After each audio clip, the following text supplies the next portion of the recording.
This तर्फे conference will now be recorded. This conference will now be recorded. Ecology online lecture सिरीजच्या व्हॉट्सअपवरती available आहे. थोडक्यात आजच्या सेशनचा फ्लो सांगते.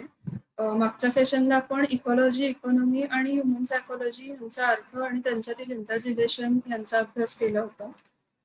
आज आपण थोडा सोल्युशन पार्ट समजून घेणार आहोत आणि कुठलाही प्रॉब्लेम शी डील करताना इकॉलॉजिकल, इकॉनॉमिकल आणि सोसायटी लेव्हलने कुठल्या लेन्समधनं ह्या प्रॉब्लेम्सला अनालाइज करायला पाहिजे आणि कुठले पर्स्पेक्टिव्ह कन्सिडर करायला पाहिजे ह्याचा आज आपण अभ्यास करणार आहोत. In addition to that, today sir will be addressing we all had last time. आणि आज सेशन नंतर कोणाला काही प्रश्न असतील तर ते चॅटबॉक्स मध्ये तुम्ही प्लीज शेअर करा. त्याच्यावरती पण आपल्याला आज डिस्कशन करता येईल शेवटी. I'm really grateful that today sir has agreed to share his invaluable knowledge with all of us, and I can't be more excited to share his thoughts. It is requested to all of you that please mute your audios and videos for better coordination. Sir, सुरू केलं तरी चालेल. धन्यवाद आदिती आणि धन्यवाद पर्यावरण दल.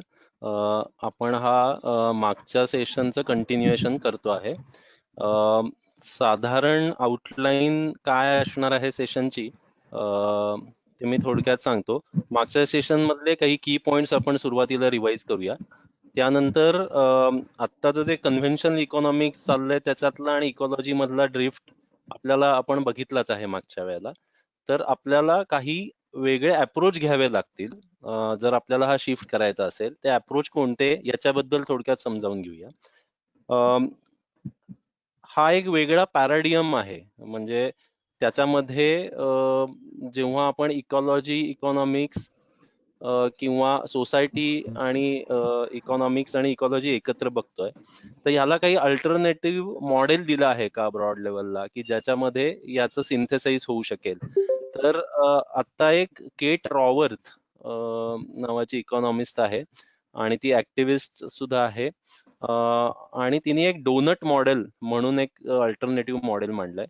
तर ते आपण ब्रॉड लेवलला, पॉलिसी लेवलला ते मॉडेल काय असेल हे समजून घेऊया.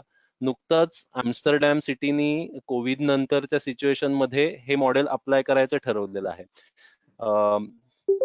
तर त्यामुळे आपण ते मॉडेल ब्रॉड लेवलला काय आहे समजून घेऊया.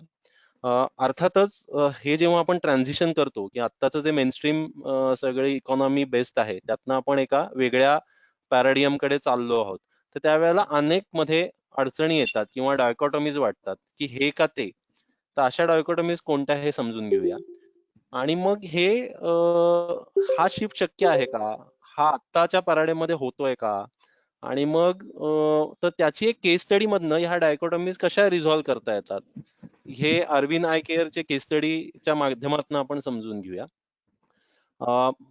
एक सोशल एंटरप्राइज लेवलला ती केस स्टडी होईल आणि नंतर आपण एक वैयक्तिक पातळीवर आपण बदलाचा कसा भाग होऊ शकतो आणि हा आपल्या लेवलचा बदल आपण कसा सुरू करू शकतो याची काही उदाहरणं बघता येतील.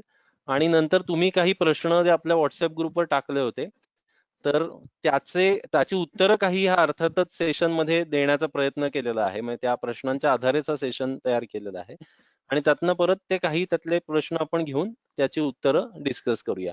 आणि मग ह्या सेशनवर किंवा आधीच्या काही याच्यावर जर पडलेले काही प्रश्न असतील तर ते आपण घेऊया.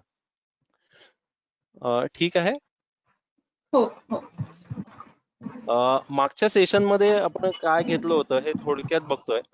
तर एक तर आपण पुण्याची वेस्ट मॅनेजमेंटची केस स्टडी घेतली होती आणि त्याच्यातनं मग इकॉलॉजी, इकॉनॉमिक्स आणि ह्युमन सायकोलॉजीचा संबंध कसा लागतो. आपली वेस्ट मॅनेजमेंट करताना आपल्याला मग आपण कमी प्राइस असलेले ऑप्शन्स घेतो पण त्याच्यात मग सोशल कॉस्ट असतील तर त्याच्याकडे आपलं लक्ष जात नाही किंवा आपला दृष्टिकोन हा माझ्या घरापुरता किंवा माझ्या सोसायटी पुरता किंवा माझ्या सिटी पुरता असा मर्यादित असतो आणि मग आपण आपला कचरा बाहेर टाकतो आणि त्यातनं अनेक प्रॉब्लेम्स कसे निर्माण होतात. आणि मग हा वेस्ट मॅनेजमेंटचा problem individual level, community level पासनं सिटी, स्टेट लेवलला गेला, डिस्ट्रिक्ट लेवलला की कसा कॉम्प्लेक्स होत जातो हे आपण त्यातनं बघितलं होतं. त्यानंतर आपण हिवरे बाजारची केस स्टडी घेऊन असं बघितलं होतं की एक स्वयंपूर्ण असलेलं गाव पण इकॉलॉजिकल डिस्ट्रक्शन केलं, त्यातनं इकॉनॉमिक इश्यू आले आणि मग नंतर सोशल इतके प्रॉब्लेम झाले की ते गाव ब्लॅकलिस्ट मध्ये पडलं. आणि मग त्यातनं परत रिकव्हरी करताना कशा लोकांच्या पब्लिक पार्टिसिपेशन मधनं, लिडरशिप मधनं किंवा ट्रान्सपरन्सी, अकाउंटेबिलिटी, पब्लिक पार्टिसिपेशन असा अशा गोष्टी वापरून कशी रिकव्हरी करण्यात आली हिवरे बाजारची, आणि ते आता मॉडेल विलेज आहे. किंवा जेव्हा प्रॉब्लेम आला तेव्हा सिस्टमिक करेक्शनचा अप्रोच कसा घेतला गेला आणि इकॉलॉजिकल रिस्टोरेशन मधनं सोशल रिस्टोरेशन कसं झालंय आणि मायग्रेशन कसं रिव्हर्स झालंय, ही केस स्टडी आपण बघितली. आणि त्यातनं आपण हे बघितलं की इकॉलॉजी त्याच्या आत, इकॉलॉजीच्या परिघात इकॉलॉजीनी सपोर्ट केलेली सोसायटी आणि सोसायटीच्या परिघात सोसायटीच्या उपयुक्त असलेलं आणि पर्यावरणाच्या याच्यात बसणारं असं हे अशी ही इकॉनॉमी, असं आपल्याला एकंदर चित्र आपल्याला बघायला मिळालं. पण आता आपलं कन्व्हेन्शनल मेनस्ट्रीम इकॉनॉमिक इंजिन कसं चालतंय हेही आपण बघितलं. आणि मग त्याच्यात प्रॉडक्ट सायकल, मनी सायकल बघितली, ज्याच्यामध्ये नॅचरल रिसोर्सेसला कुठेच कन्सिडरेशन नव्हतं आणि पोल्युशन आणि एक्सटर्नॅलिटीज कुठेही धरलेल्या नव्हत्या. आणि त्याच्यामध्ये फक्त गव्हर्नमेंट आणि मार्केट हे दोन फोर्सेसच फक्त धरले होते आणि बाकी सगळ्या गोष्टी एक्सक्लुडेड होत्या, ज्याच्यात सोशल रिलेशनल वेल्थ याला जागा नव्हती. आणि मग ह्यातनं आपण एक्सटर्नॅलिटीज कशा इंटरनलाइज करत नाही आणि त्याच्यामुळे काय प्रॉब्लेम्स निर्माण होतात हे आपण काही प्रमाणात त्या सायकल मधनं बघितलं. आणि मग आपण इकॉनॉमिक्स आणि इकॉलॉजी मधले काही कॉन्फ्लिक्ट बघितले, ज्याच्यामध्ये लिनियर एक्सपोनेन्शियल ग्रोथच्या मागे आपण लागल्यामुळे एकीकडे फायनान्स आणि इकॉनॉमिक मध्ये आपण लिनियर आणि एक्सपोनेन्शियल ग्रोथ बघतोय किंवा मिळवण्याचा प्रयत्न करतोय, आणि दुसरीकडे निसर्गाची मात्र जे चालते प्रोसेस ती चक्रीय आहे किंवा सायक्लिक आहे. किंवा आपल्या म्हणजे नॅचरल रिजनरेशनचा वेग, पेस आणि कन्झम्पशनचा पेस याच्यातल्या मिसमॅचमुळे हळूहळू आपण नॅचरल वेल्थ डिप्लीट करत चाललो आहोत. किंवा फक्त जीडीपी हा एक एकमेव गोल घेऊन आपण मागे लागल्यामुळे कसे कसे त्याचे इम्पॅक्ट होतात आणि त्याच्यातल्या ऍब्सर्डिटीज काय आहेत या आपण मागच्या सेशन मध्ये बघितल्या होत्या. याबरोबर आपण ग्रोथ म्हणजे हळूहळू जी नॅचरल वेल्थ आहे त्याला प्रॉडक्ट मध्ये कन्वर्ट करणं आणि रिलेशनशिप्स किंवा रिलेशनल वेल्थ आहे त्याला सर्व्हिसेस मध्ये कन्वर्ट करणं म्हणजेच ग्रोथ, असं आहे का, असं बघितलं होतं. किंवा पैशाचं आत्ताचं जे स्ट्रक्चर आहे त्यातनं निर्माण होणारे काही प्रश्न आपण बघितले होते की पैसा आपल्याला एखाद्या इकॉनॉमीच्या मागे काय घडतं याच्यापासून आपल्याला कसा तो एलिएनेट करतो, परात्म करतो, आणि आपल्याला एक आपला पैसा आपल्याकडे असला की आपल्याकडे सगळे कंट्रोल्स आले आहेत असा एक आभास निर्माण कसा पैसा करतो याचंही उदाहरण आपण बघितलं होतं. त्यानंतर आपण फायनान्शियल ग्रोथच्या कंपल्शनमुळे मग नॅचरल रिसोर्सेसचं एक्सप्लॉयटेशन कसं होतं, हे हायड्रो पॉवर प्लांट मध्ये लागणारी ते करण्यासाठी लागणाऱ्या यंत्रणांमध्ये जी इन्व्हेस्टमेंट लागते आणि त्याच्यात जी कॅपिटल इन्व्हेस्टमेंट राहते आणि त्याच्यामुळे जो इंटरेस्ट रेटचा हप्ता द्यावा लागतो त्याच्यामुळे मग कसे परिणाम होतात आणि मग गरज नसतानाही काही पॉवर प्लांट कसे येतात, किंवा अशी काही उदाहरणं घेऊन, किंवा शेतकऱ्यांना मनी क्रॉप्स घेणं कंपल्सरी कसं होतं जरी ते सॉइल फर्टिलिटीच्या दृष्टीने चांगलं नसलं तरी, अशी काही उदाहरणं घेऊन आपण त्याही गोष्टी बघितल्या. नंतर पैशाचं जे फंक्शन्स आहेत वेगवेगळी त्याच्यामधल्या इनहेरंट कॉन्ट्राडिक्शन्स आपण बघितल्या की एकीकडे स्टोअर ऑफ व्हॅल्यू आहे, दुसरीकडे मीडियम ऑफ एक्सचेंज आहे, आणि मग हे दोन्ही कसं काय साध्य करतो पैसा, आणि मग त्यातनं काय काय अनॉमलीज निर्माण होतात हे आपण बघितलं. पैसा निर्माण करण्याची प्रक्रिया ही डेट क्रिएशन मधनं आहे आणि त्यातनं येणारी स्कॅर्सिटी आणि मनी मार्केट्स आणि यातलं स्पेक्युलेशन, आणि त्यामुळे मार्केट आणि मनी इकॉनॉमीचा नॅचरल इकॉनॉमी किंवा सोशल इकॉनॉमीशी संबंध हळूहळू तुटत जाणं, ह्या सगळ्याचे होणारे परिणाम आणि मनीच्या स्कॅर्सिटीमुळे निर्माण होणारं एक्सेस स्टोरेज आणि त्याचा सगळ्याचा पर्यावरणावर होणारा इफेक्ट. आणि एकंदर पैशाच्या मधली सुद्धा पैशाच्या फॉर्म्स मधले मोनोकल्चर, असे काही आपण गोष्टी बघितल्या. आणि हे सगळं बघितल्यानंतर आपण एका अशा ठिकाणी आलो की बऱ्याच वेळेला उत्तरांवर एकमत होत नाही, पण प्रॉब्लेम्स वर एकमत होतं की हे सगळे प्रश्न आहेत. आणि हे प्रॉब्लेम्स हे आपण 3 पद्धतीने क्लासिफाय केले. एक म्हणजे इकॉलॉजीशी असलेल्या डिस्कनेक्ट मधनं निर्माण होणारे प्रॉब्लेम, आणि ज्याचं स्वरूप आपल्याला असं दिसतं की अर्थची जी रिजनरेटिव्ह कपॅसिटी आहे त्याच्या 1.5 किंवा किंबहुना कित्येक अधिक पट आपण त्याच्यातनं एक्स्ट्रॅक्ट ऑलरेडी करायला लागलेलो आहे. दुसरा जो प्रॉब्लेम येतोय तो सोशल डिवाइड किंवा सोशल डिस्कनेक्ट मधनं येणारा प्रॉब्लेम आहे, ज्याच्यामध्ये ऍक्च्युली आपण एकमेकांपासून दूर होतोय आणि त्यातनं एक इकॉनॉमिक डिस्पॅरिटी एका मोठी जी निर्माण होती आहे की खूप कमी टक्के लोकांच्या हातात सगळी वेल्थ कॉन्सन्ट्रेट होत चाललेली आहे आणि त्याचे प्रश्न दिवसेंदिवस वाढतच चाललेले आहेत.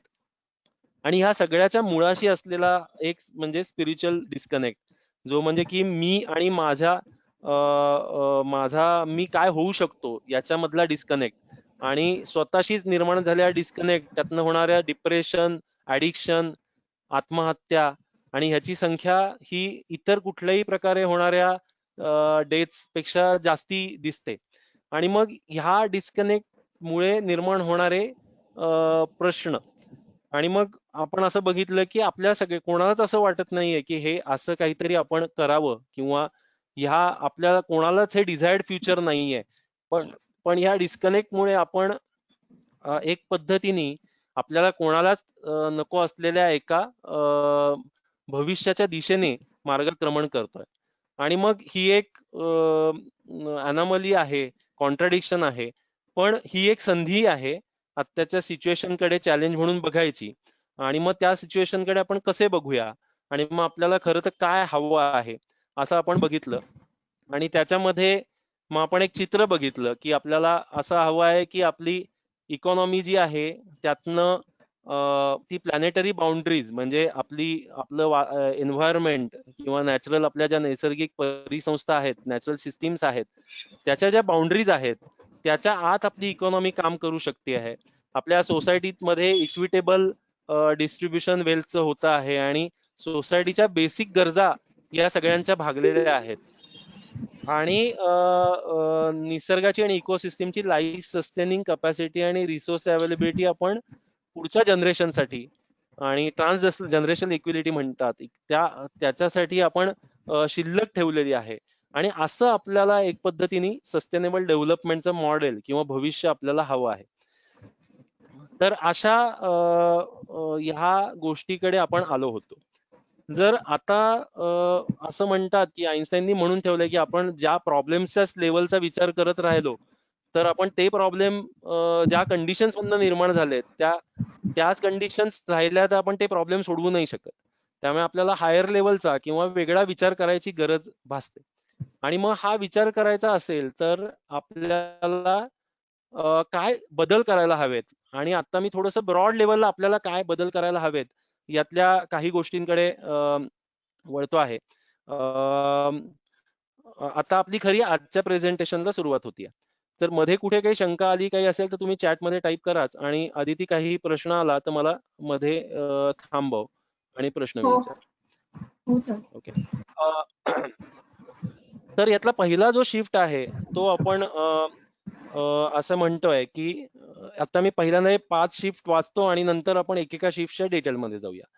तर एक म्हणजे आता आपल्याला असं वाटत असतं की आता आपण सगळ्यात आपला फोकस हा फायनान्शियल कॅपिटल कडे असतो, आणि मग बाकी सगळ्या प्रकारचे काही वेगळ्या प्रकारचे कॅपिटल असू शकते का, वेगळ्या प्रकारची वेल्थ असू शकते का, ह्याकडे आपलं दुर्लक्ष होतं. आणि मग आता काहीसा प्रश्न आपला असा होतोय की नाही, म्हणजे कोविडमुळे आता फायनान्शियल सगळ्या गोष्टी बऱ्याचशा बंदच आहेत, आणि मग त्याच्यामुळे आपण एका मोठ्या संकटात सापडलेलो आहोत आणि आपल्याला प्रचंड इन्सिक्युरिटी निर्माण होती आहे. तर वेगळ्या प्रकारचं कॅपिटल असू शकतं का, आणि त्याच्यात आपण कशी भर घालू शकतो, हाही एक पॉसिबल शिफ्ट आहे की फक्त फायनान्शियल कॅपिटल कडनं मल्टिपल फॉर्म्स ऑफ कॅपिटल कडे मुवमेंट करणं. त्याच्यानंतरचा जो शिफ्ट आहे तो एक्सटेन्सिंग मोटिवेशन टू इंट्रिन्सिक मोटिवेशन. म्हणजे एक्सटेन्सिंग मोटिवेशन म्हणजे नेहमी पैसा, रिकग्निशन आणि गाड्या, घर आणि अजून जे बाहेर दिसणारं मोटिवेशन, ह्यातनं आपण एका पद्धतीने श्रीमंतीकडे जातोय. पण आपण समृद्धी आणि सॅटिस्फॅक्शन पासून लांब जातोय. आणि जो आपल्याला मग आत्महत्या दिसतात किंवा वेगवेगळे म्हणजे कामात रस नसलेली माणसं, म्हणजे आपण खरं तर काम हे करतोय, पण मला हे करायचंच नाही. मला जर संधी मिळाली ना, नाईलाजाने करतोय. अशा पद्धतीने आपल्याला अनेक जण, अनेक तरुण असं म्हणतात, की "अरे नाही, काही पर्यायच नाही. त्यामुळे हे काम करतोय. खरं जर मला संधी दिली ना, तर मी काहीतरी वेगळंच करीन." त्यामुळे मग एक्स्ट्रिन्सिक मोटिव्हेशन कडनं इंट्रिन्सिक मोटिव्हेशन, म्हणजे दरवेळेला आपण थर्ड पॉकेट शॉट घेत असतो, की नाही मग मला ना खरं तर पैसा मिळवायचा, म्हणजे मला खरं तर हे करायला आवडतं, पण ते आत्ता नाही करता येणार कारण मला पैसा मिळवायचा आहे. मग त्याच्यासाठी मला ना सॉफ्टवेअरमध्ये जॉब करावा लागेल. तर ह्या एक्सटर्नल मोटिव्हेशन कडनं इंटरनल इंट्रिन्सिक मोटिव्हेशन कडे आपल्याला एक शिफ्ट करावा लागेल. दुसरा शिफ्ट म्हणजे ट्रान्झॅक्शन्स टू रिलेशन्स आणि टू ट्रान्सफॉर्मेशन. तर ट्रान्झॅक्शन म्हणजे काय आपण म्हणतोय, की मी तुला टिपिकली आपण ट्रान्झॅक्शन मोडमध्येच ऑपरेट करत असतो, की मी तुम्हाला पैसे दिले, तुम्ही मला काहीतरी प्रॉडक्ट किंवा सर्व्हिस दिली. आपलं नातं संपलं. याच्यापुढे आपलं काही नाही. लगेचच्या लगेच आपण कोणाला काही दिलं, तर त्याच्या बदल्यात आपल्याला लगेच काय मिळतंय? असा बघण्याचा जो दृष्टिकोन आहे आणि टिपिकली मॉनेटाइज्ड इकॉनॉमी जशी-जशी वाढत जाते, तसा-तसा हा दृष्टिकोन खूप घट्ट व्हायला लागतो. आणि मग असं होतं, की तो फक्त इकॉनॉमीमध्ये न राहता आपल्या आयुष्याच्या बाकीच्या परिघांमध्ये सुद्धा यायला लागतो आणि जिथे आपण हळू ट्रान्झॅक्शन व्हायला लागतो, की मी तुला हे देईन, पण त्याच्या बदल्यात मला काय मिळेल? आणि मग ते त्या वेळेला ट्रान्झॅक्शन क्लिअर झालं पाहिजे. म्हणजे कुठल्याही इन्स्टन्सला ते ट्रान्झॅक्शन कंप्लीट होण्याकडे आपला भर असतो. म्हणजे मला काहीतरी मिळाल्याशिवाय मी काहीतरी देणार नाही. अशा वृत्तीकडे आपण जातो आणि मग तो शिफ्ट आपल्याला आणखीन व्यापक आपल्याला करता येईल का? की ट्रान्झॅक्शनकडनं आपल्या नात्यांकडे जाता येईल का? म्हणजे आपली नाती ही ओव्हर द स्पेस, टाईम आणि पीपल अशी पसरत जाऊ शकतील का? आणि मग ते एन्व्हायर्नमेंट काय असू शकेल? तसंच एक कन्व्हेन्शनल मस्क्युलिन लीडरशिप कडनं लॅडरशिप हा कन्सेप्ट आपण थोडा आणखीन डिटेलमध्ये बघूया. आणि मग स्केलिंग म्हणजे हे सगळं करताना सेंट्रलाइज डेव्हलपमेंटच्या ऐवजी decentralise development, distributed development, loosely connected networks आणि कम्युनिटीज, याला अर्थात कनेक्ट करणारं काही ना काहीतरी मेकॅनिझम असेलच. पण अशा पद्धतीचं स्केलिंग असे आपल्याला काहीतरी शिफ्ट करता येतील का? असं आपल्याला अ, हे आपण बघणार आहोत. आणि आता कोविड या सगळ्या सिच्युएशनमध्ये सेंट्रलायझेशनचे काही प्रश्न आपल्याला अनुभवले आहेत आणि डिसेंट्रलायझेशनची काही स्ट्रेन सुद्धा आपल्याला अनुभवायला मिळालेले आहेत.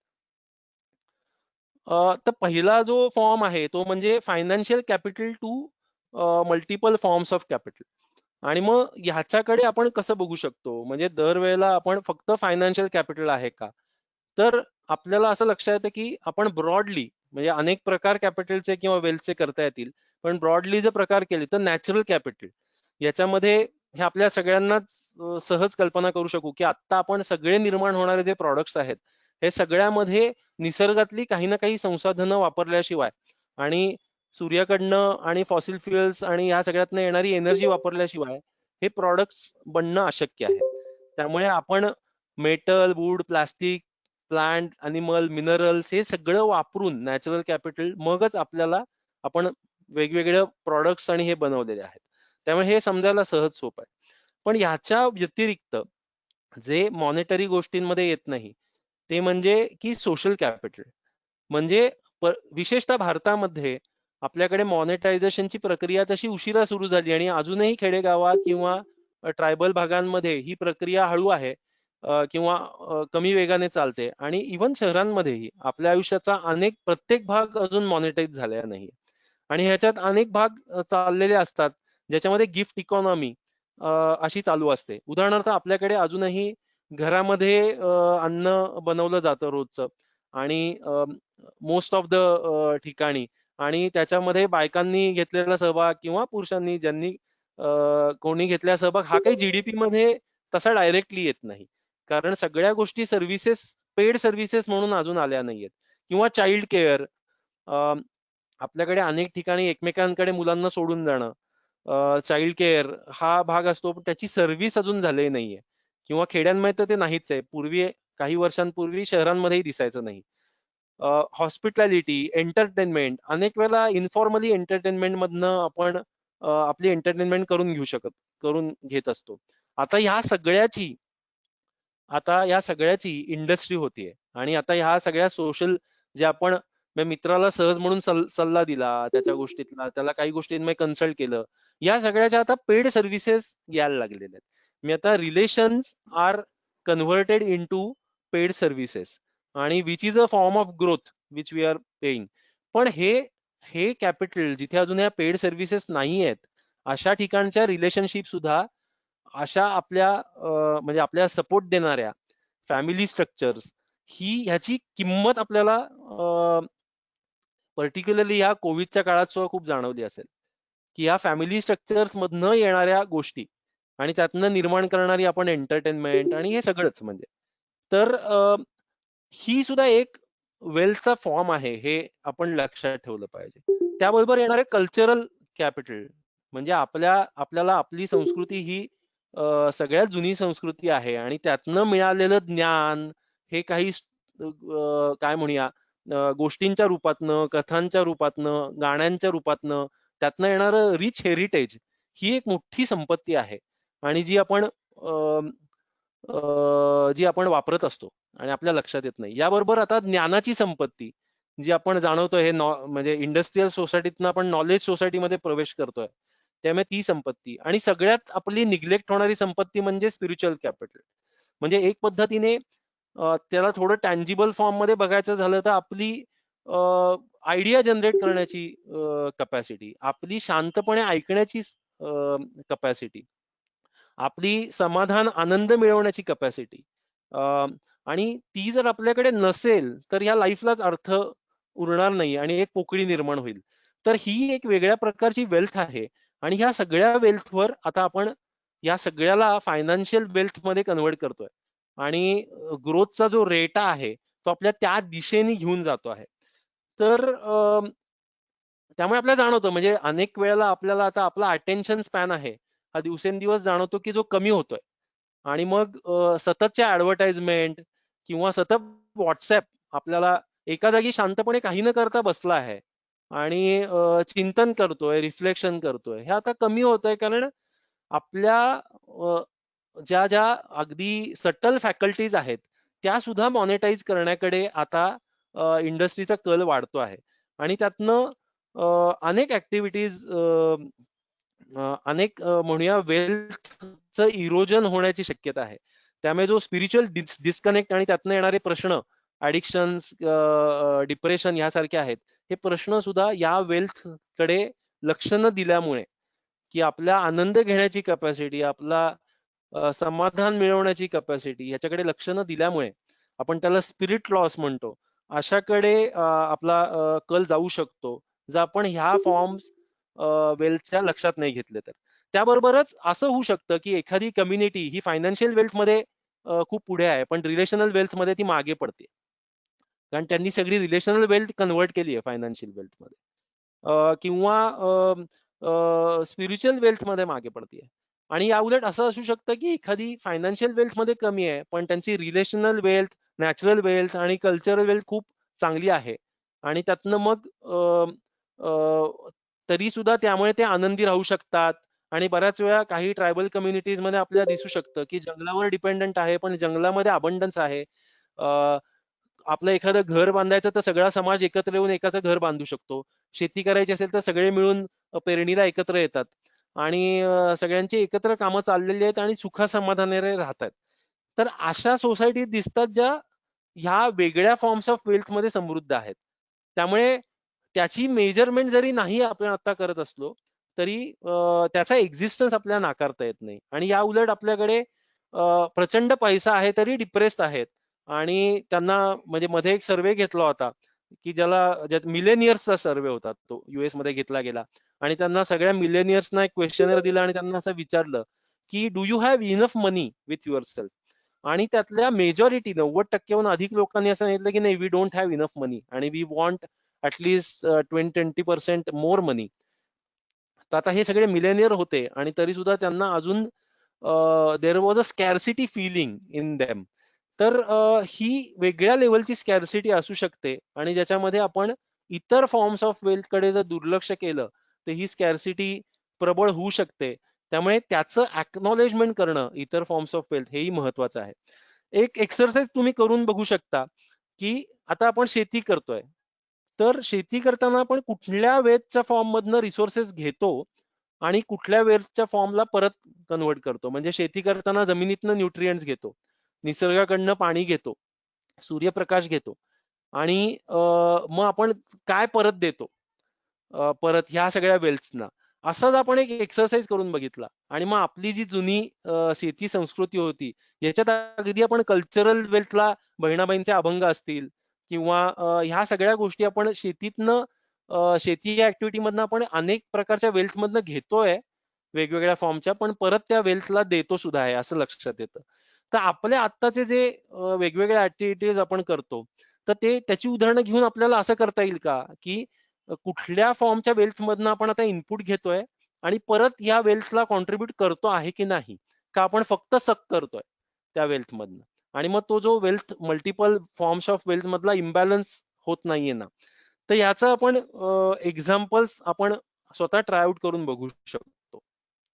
याच्यामध्ये मी काही एक्सप्लोरेशन्स केली होती. त्यातलं काही उदाहरणं द्यायची म्हणजे आम्ही एकदा काही मित्रांचा ग्रुप आणि आमचे एक मित्र आहे रामावतार सिंग म्हणून, ते ही सायकल यात्रा नेहमी कॅरी आउट करतात आणि आम्ही पैसे न घेता, पैसे, मोबाईल न घेता एका अननोन भागामध्ये म्हणजे मध्य प्रदेशातल्या काही खेड्यांमध्ये हिंडलो होतो आणि भाड्याच्या सायकली घेऊन हिंडलो होतो आणि मग प्रत्येक गावामध्ये जायचं आणि मग तिथे जगण्यासाठी काय काम करायचं अ, अ, आणि तिथल्या लोकांकडनं शिकायचं.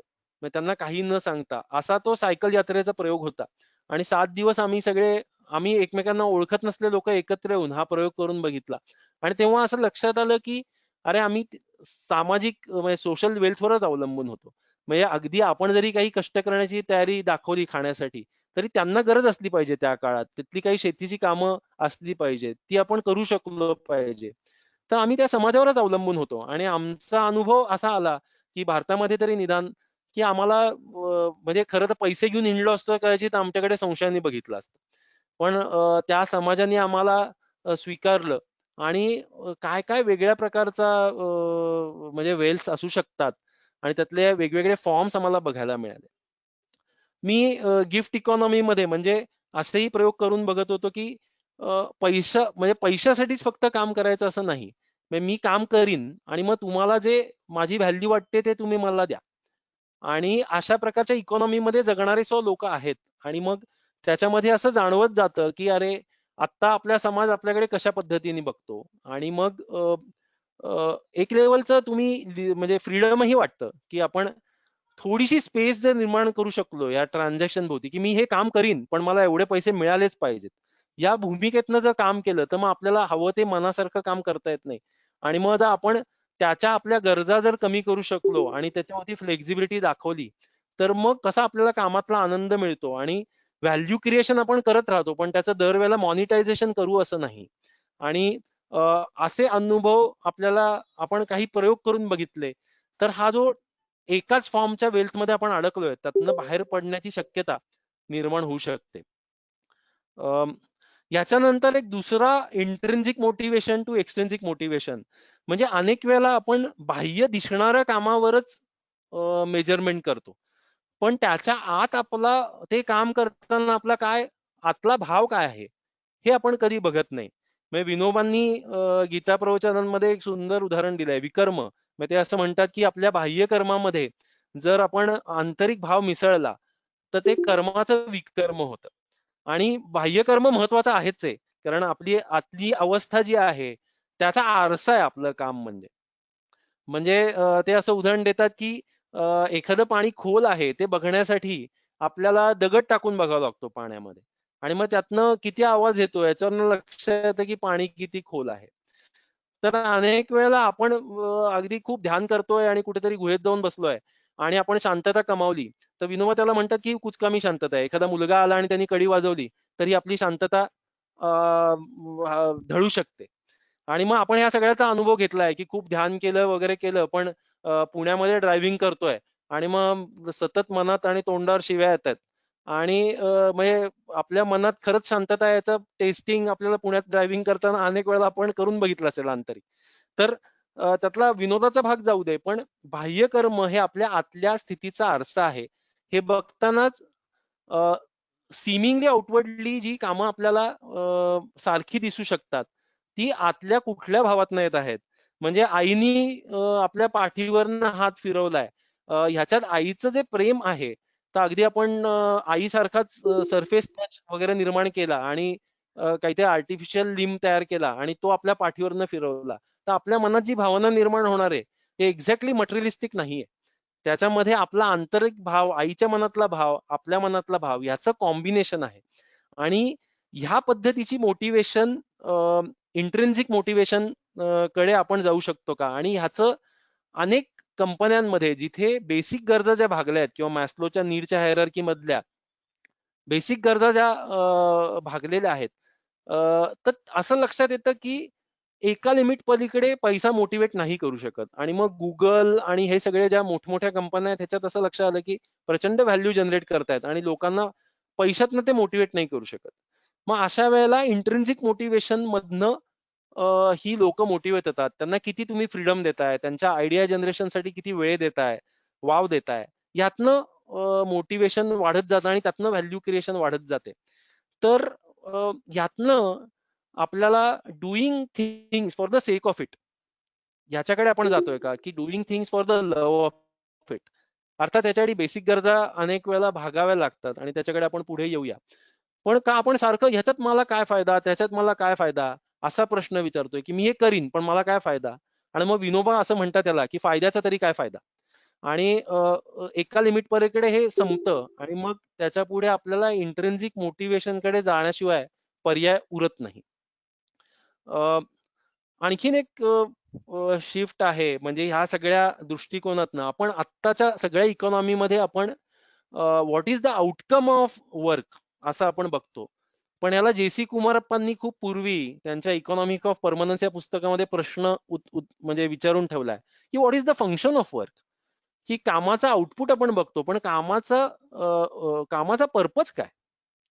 आणि कामाचा पर्पज आपण जर बघितला आणि मग तो जर असा मांडला, की आपण काम जे करतोय ते आपल्या इनर फॅकल्टीचं मॅनिफेस्टेशन जास्तीत जास्त चांगलं कसं करता येईल किंवा माझं मॅक्सिमम पोटेन्शियल मला कसं अभिव्यक्त करता येईल, अशा पद्धतीने ह्याच्यासाठी काम आहे आपलं.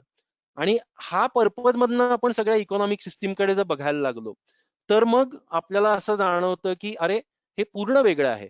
आणि मग त्याच्यात कुमारप्पा मांडतात, की होलसम वर्क ची व्याख्या करतात. आणि मग असं होलसम वर्क, तेच वर्क होलसम म्हणता येईल, की ज्याच्यात रुटीन, रेस्ट, प्लेजर आणि प्रोग्रेस या चारही गोष्टींचा अंतर्भाव आहे.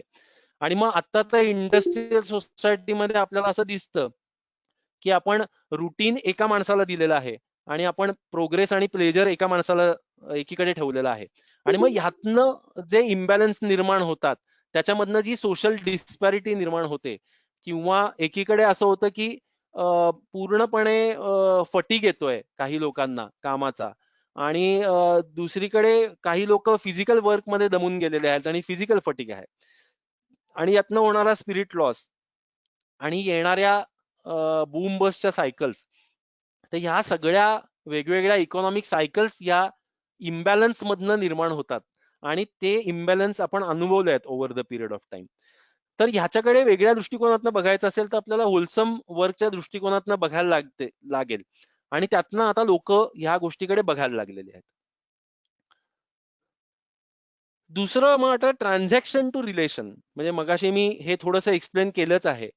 आणि अगदी ही ऍक्टिव्हिटी जी चालते त्याचं उदाहरण घेऊन देताना, की प्रबोधिनी मधल्या या ऍक्टिव्हिटी चालतायत, हे पर्यावरण दल चालतंय, हे ट्रान्झॅक्शनल आहे का हो? याच्यामध्ये येणाऱ्या मुलांकडनं पैसे घेतलेत का हो? तर नाही. याच्यामध्ये जी दलं आणि ह्या ऍक्टिव्हिटी चालवल्या जातात, ह्या सगळ्या ऍक्टिव्हिटीज ह्या रिलेशनल फील्डमध्ये चालतात. की कोणीतरी माझा दादा होता, त्यांनी मला शिकवलं, त्यांनी माझे उपक्रम घेतले, त्यांनी माझी शिबिरं घेतली आणि मी सुद्धा आता माझ्या पुढच्या पिढीसाठी किंवा पुढच्या मुलांसाठी किंवा पुढच्या गटातल्या सदस्यांसाठी मी माझ्या ऍक्टिव्हिटीज घेणार आहे. आणि हे सगळं रिलेशनल फील्डमध्ये चालतं, ओव्हर द स्पेस आणि टाइम चालतं. आणि मग इथे व्हॅल्यू जनरेशनवर असं बोट ठेवता येत नाही, की तू मला काय दिलं आणि मी तुला काय दिलं आणि मला व्हॅल्यू नक्की कुठल्या टप्प्याला मिळाली. म्हणजे जर मी तुम्हाला विचारलं, की तुम्हाला नक्की व्हॅल्यू कुठनं मिळाली, म्हणजे दलाच्या ऍक्टिव्हिटीमधनं मिळाली, वैचारिकातनं मिळाली, कोण्या ज्येष्ठ कार्यकर्त्यांच्या व्याख्यानांमधनं मिळाली, काही शिबिरांमधनं मिळाली, अभ्यास दौऱ्यातनं मिळाली, तुमच्यात बदल कशामुळे घडला आणि नेमका कशामुळे घडला, तर नेमकं कशामुळे घडलं आपल्याला सांगता येत नाही. एका रिलेशनल फील्डमध्ये आपण वावरत असतो आणि या सगळ्या गोष्टींचा आपल्यावर नकळत का उपासनेमधनं आपल्या बदल घडला आणि या सगळ्या सगळ्या गोष्टींचा आपल्यावर बदल होत असतो आणि एका बदलातनं दुसऱ्या बदलासाठी आपण ट्रिगर होत असतो आणि हे एक प्रकारचं रिलेशनल फील्ड असतं. आणि आता ह्या ट्रान्झॅक्शनल फील्डमधनं किंवा मॉनिटरी इकॉनॉमी मधनं जर रिलेशनल फील्डमध्ये आपल्याला यायचं असेल आणि मॉनिटरी इकॉनॉमीचा इफेक्ट कमी करायचा असेल, तर आम्ही काही प्रयोग सुद्धा काही करून बघितले. आणि यातले प्रयोग म्हणजे एक एक प्रयोग म्हणजे दर्यादिल दुकान. आता ह्या दर्यादिल दुकानामध्ये कसं केलं, की आपल्या नेहमीच्या दुकानामध्ये आपण पैसे दिले तरच वस्तू घेऊ शकतो आणि त्यामुळे मग नीड आणि गिफ्ट याचा संबंध संपतो. म्हणजे खरंच एखाद्याला गरज आहे त्यालाच ती व्हॅल्यू मिळेल असं नाही. ज्याच्याकडे पैसे आहेत त्यालाच ती व्हॅल्यू मिळेल. असं आपलं नेहमीचं दुकान चालतं. आणि मग ह्याच्यामधनं अनेक वेळेला असं होतं, की गरज असूनही काही गोष्टी फ्लो होत नाहीत. आणि मग ह्याला आम्ही एक अल्टरनेटिव्ह दुकान काढलं, दर्यादिल दुकान. आणि त्याच्यामध्ये असं केलं, की आपल्याकडे ज्या गोष्टी आहेत आणि ज्याच्या गरजा आपण ट्रान्सेंड केलेल्या आहेत, अशा गोष्टी या दुकानात आपण ठेवल्या. आणि घेणाऱ्याला कुठलीच किंमत नाही. त्याची जी आत्ताची गरज आहे त्यांनी त्या गोष्टी ठेवाव्या आणि त्याच्या गरजेच्या नसलेल्या गोष्टी द्याव्या. आणि ह्याच्यात 2 अप्रोच आणले. एक म्हणजे की अनेक वेळेला असा पण अनुभव घेतो, की मला स्वयंपाक करण्यात आनंद येतो. पण माझं जर कोणीच खाल्लं नाही, तर मला काय, मी स्वयंपाक केलाय पण कोणीच खाल्लं नाही, तर मला काय आनंद मिळणार आहे? तर आपल्या ज्या आनंदाच्या गोष्टी असतात, आपल्याला आयुष्यात मिळाल्या असतात, खूप मौल्यवान काही गोष्टी असतात, काही पुस्तकं असतात, काही अनुभव असतात, तर ते आपण इतरांना शेअर केले आणि ते इतरांनी घेतले, तर त्यातनं आपली रिलेशन वाढत जाते. आणि त्याच्या पलीकडे जाऊन की काही गोष्टी अगदी युटिलिटरियन, म्हणजे माझ्याकडे एक मशीन आहे, पण आता माझ्याकडे मला त्याची गरज नाहीये, पण ते चांगल्या कंडिशनमध्ये आहे, तर मी ते ठेवलं. तर त्यातनं ते दुसरं कोणीतरी घेतलं आणि त्याच्या नसलेलं, म्हणजे त्याच्या गरजेच्या नसलेल्या गोष्टी त्यांनी दुकानात ठेवली, तर ती मला मिळाली. असं हे दर्यादिल दुकान चालतं आणि मग ह्याच्यात आपल्या गरजा आणि काय म्हणूया, आपल्या गिफ्ट्स आणि नीड्स याच्यामध्ये पैशाचा बॅरियर न राहता आपण इझिली कनेक्ट गोष्टी करू शकतो आणि मग तो फ्लो मेंटेन राहू शकतो. आणि निदान म्हणजे हे आपलं अख्खं आयुष्य आपलं याच्यावर आता चालू शकेल की नाही माहिती नाही, पण निदान पैशाच्या इकॉनॉमीची आपल्यावरची जी पकड आहे ती कमी होते. आणि over the space and time म्हणजे अनेक असे अनुभव आले, की कित्येक लोकांना त्यांना ज्याची गरज होती त्या गोष्टी त्या दुकानात मिळाल्या. आणि हे फ्लो होत राहिलं आणि खरं आपल्याला अनेक वेळेला आपण बघतो, अगदी बारकाईने यातली सायकॉलॉजी जर बघितली, तर आपल्याला घेणं अवघड असतं अनेक वेळेला. म्हणजे कधी-कधी असं वाटतं, की देणं सोपं आहे, पण घेणं अवघड आहे. आपण सगळ्यांकडनं घेऊ शकत नाही. आपल्या म्हणजे एखाद्या माणसाच्या मूल्य आपल्या पटत नसतील, तर त्याकडनं आपण घेऊ नाही शकत. तर ट्रान्झॅक्शन करताना सुद्धा अनेक गोष्टी प्ले होत असतात किंवा आपण तेव्हा देवाण-घेवाण करतो गिव्ह अँड टेकमध्ये. तर आपण घेऊ शकतो का? जसे आपण देऊ शकतो आणि मग खरंच ज्यांनी मदत घेतली आहे, तो खरंच मदत विथआऊट एनी काय म्हणूया, मनातले आडपडदे ठेवता खरंच मदत करू शकतो, असंही जाणवतं. आणि मग त्यातनं अ, अ, म्हणजे गिव्हिंग अँड टेकिंग ह्यातलं जी एक सीमारेषा आहे, ती हळू पुसटवायला लागते. कारण देण्यातला आनंद माणूस मिळवत असतो आणि समाधान मिळवत असतो आणि कधी-कधी घेण्यातलं समाधान मिळवत असतो. तर असं असे वेगवेगळे अनुभव येतात. तिसरा जो चौथा शिफ्ट जो म्हणला आहे, की लीडरशिप टू लॅडरशिप. तर तो थोडक्यात सांगतो, की लीडरशिपमध्ये एक प्रकारे मस्क्युलिन लीडरशिप अशी घेतली जाते, अशी भूमिका घेतली जाते, की मला काय ते आहे ते गवसलं आहे गोल आणि मी आता सगळ्यांना ओढून नेणार आहे. तर आता हळू गोष्टी बदलत राहिल्या आहेत आणि प्रबोधिनीमध्ये हे खरं नवखं नाही, की आपण ज्याला सहविचार पद्धती म्हणतो किंवा आपण अ, स अ, अ, म्हणजे एकत्र काम करण्याचे गुण विकसित करणं, अशी जी आपण प्रक्रिया म्हणतो, की आपल्याला एकाच वेळेला लीडर म्हणून काम करावं लागतं, सहकारी म्हणून काम करावं लागतं आणि कुठेतरी फॉलोअर म्हणूनही काम करावं लागतं. आणि या सगळ्या भूमिकेत आपण सहजरित्या लवचिकपणे जाऊ शकतो का? आणि खरं तर कॉम्प्लेक्स जेव्हा सिच्युएशन असतात आणि डायनामिक सिच्युएशन असतात, म्हणजे जसे आता कोविडच्या सिच्युएशन आहेत, त्यात आपण मागे जाऊन सगळं डायनामिक्स बघू शकतो का? आणि मग जिथे गरज आहे तिथे छोटे छोटे नजेस देऊ शकतो का? किंवा जिथे चांगल्या गोष्टी घडतायत त्या सेन्स करून अँप्लिफाय करू शकतो का? रादर दॅन सगळ्या गोष्टी आपण कमांड आणि कंट्रोल करू शकू. तर याच्याकडनं या वेगळ्या पॅराडाइम मध्ये आपण मूव्ह होऊ शकतो का? तर अशी प्रक्रिया आपण लॅडरशिप मध्ये घडते. आणि मग खरं तर आपला जो गोल आणि ध्येय आहे ह्याचा आपण लॅडर होऊ शकतो किंवा शिडी होऊ शकतो का? तर ही हा एक पद्धतीचा शिफ्ट जो लीडरशिप टू लॅडरशिप शिफ्ट आहे. तर हा शिफ्ट सुद्धा आपल्याला कदाचित करावा लागेल या नवीन आणि कॉम्प्लेक्स चॅलेंजेस मध्ये असं दिसत आहे. आणि याच्यात एक आणखीन ऍक्टिव्हिटी जी आम्ही काही गटामध्ये करतो त्या ऍक्टिव्हिटीचं एक उदाहरण द्यायला आवडेल आणि त्याचं नाव अवेकिन सर्कल.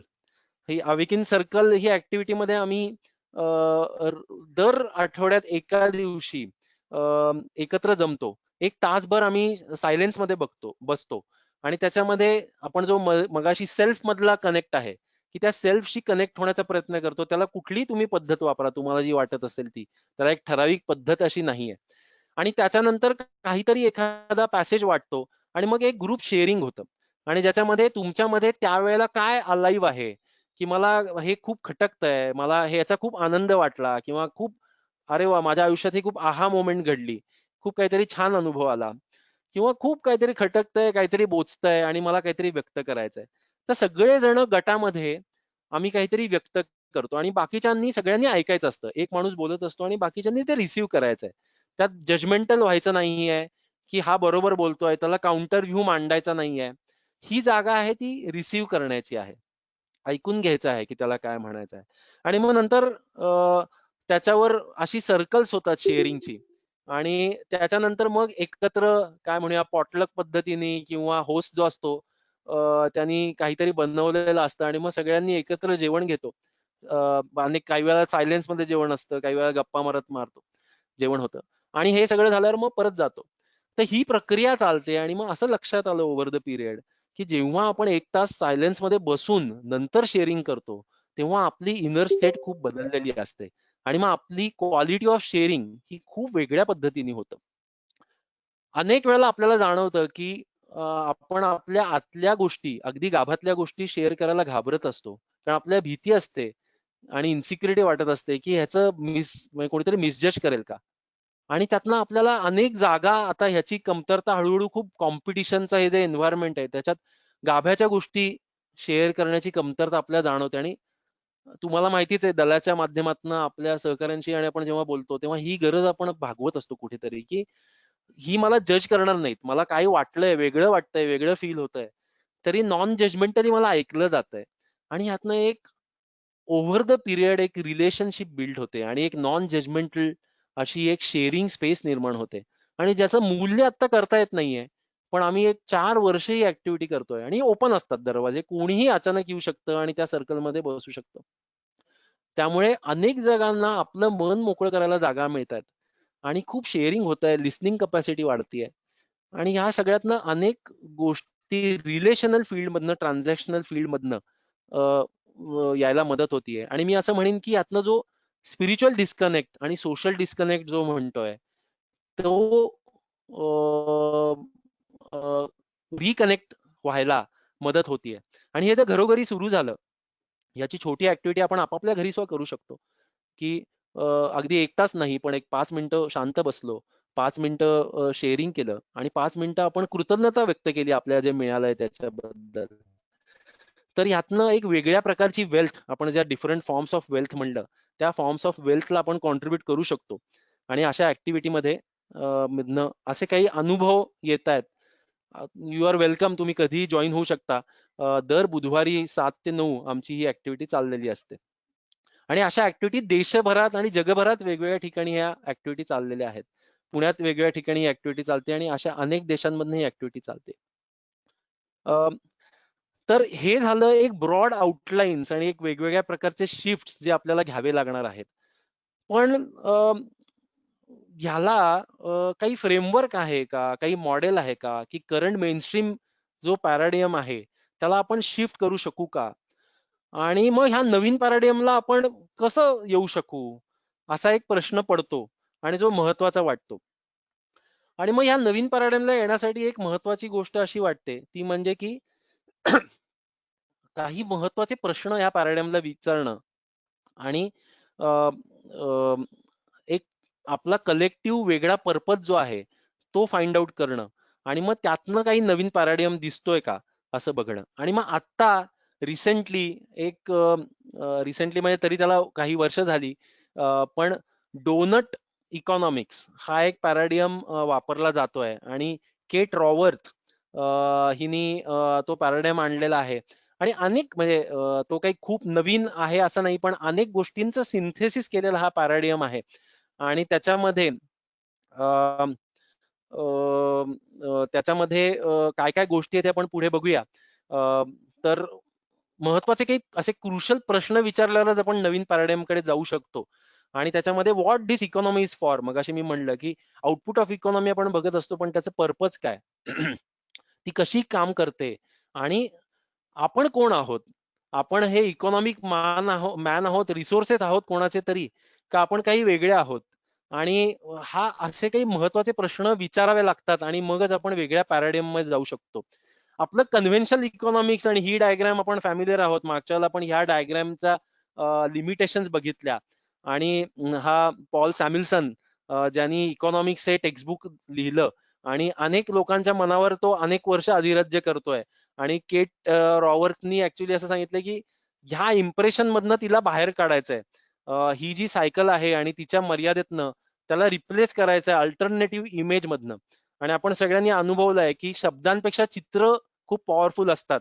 आणि त्यामुळे केट रॉवर्थ हा डोनट इकॉनॉमीचा पॅराडियम सांगण्यासाठी खूप वेगवेगळी व्हिज्युअल्स तिने वापरलेली आहेत.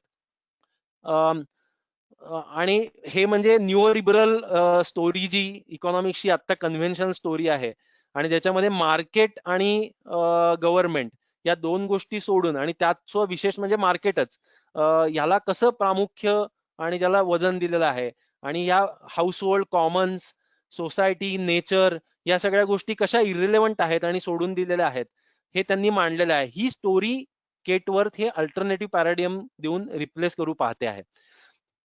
तर असं म्हणतात म्हणजे फुलरनी एक त्याचं फेमस वाक्य आहे की how you can change the paradigm, तर you never change things by fighting the existing reality.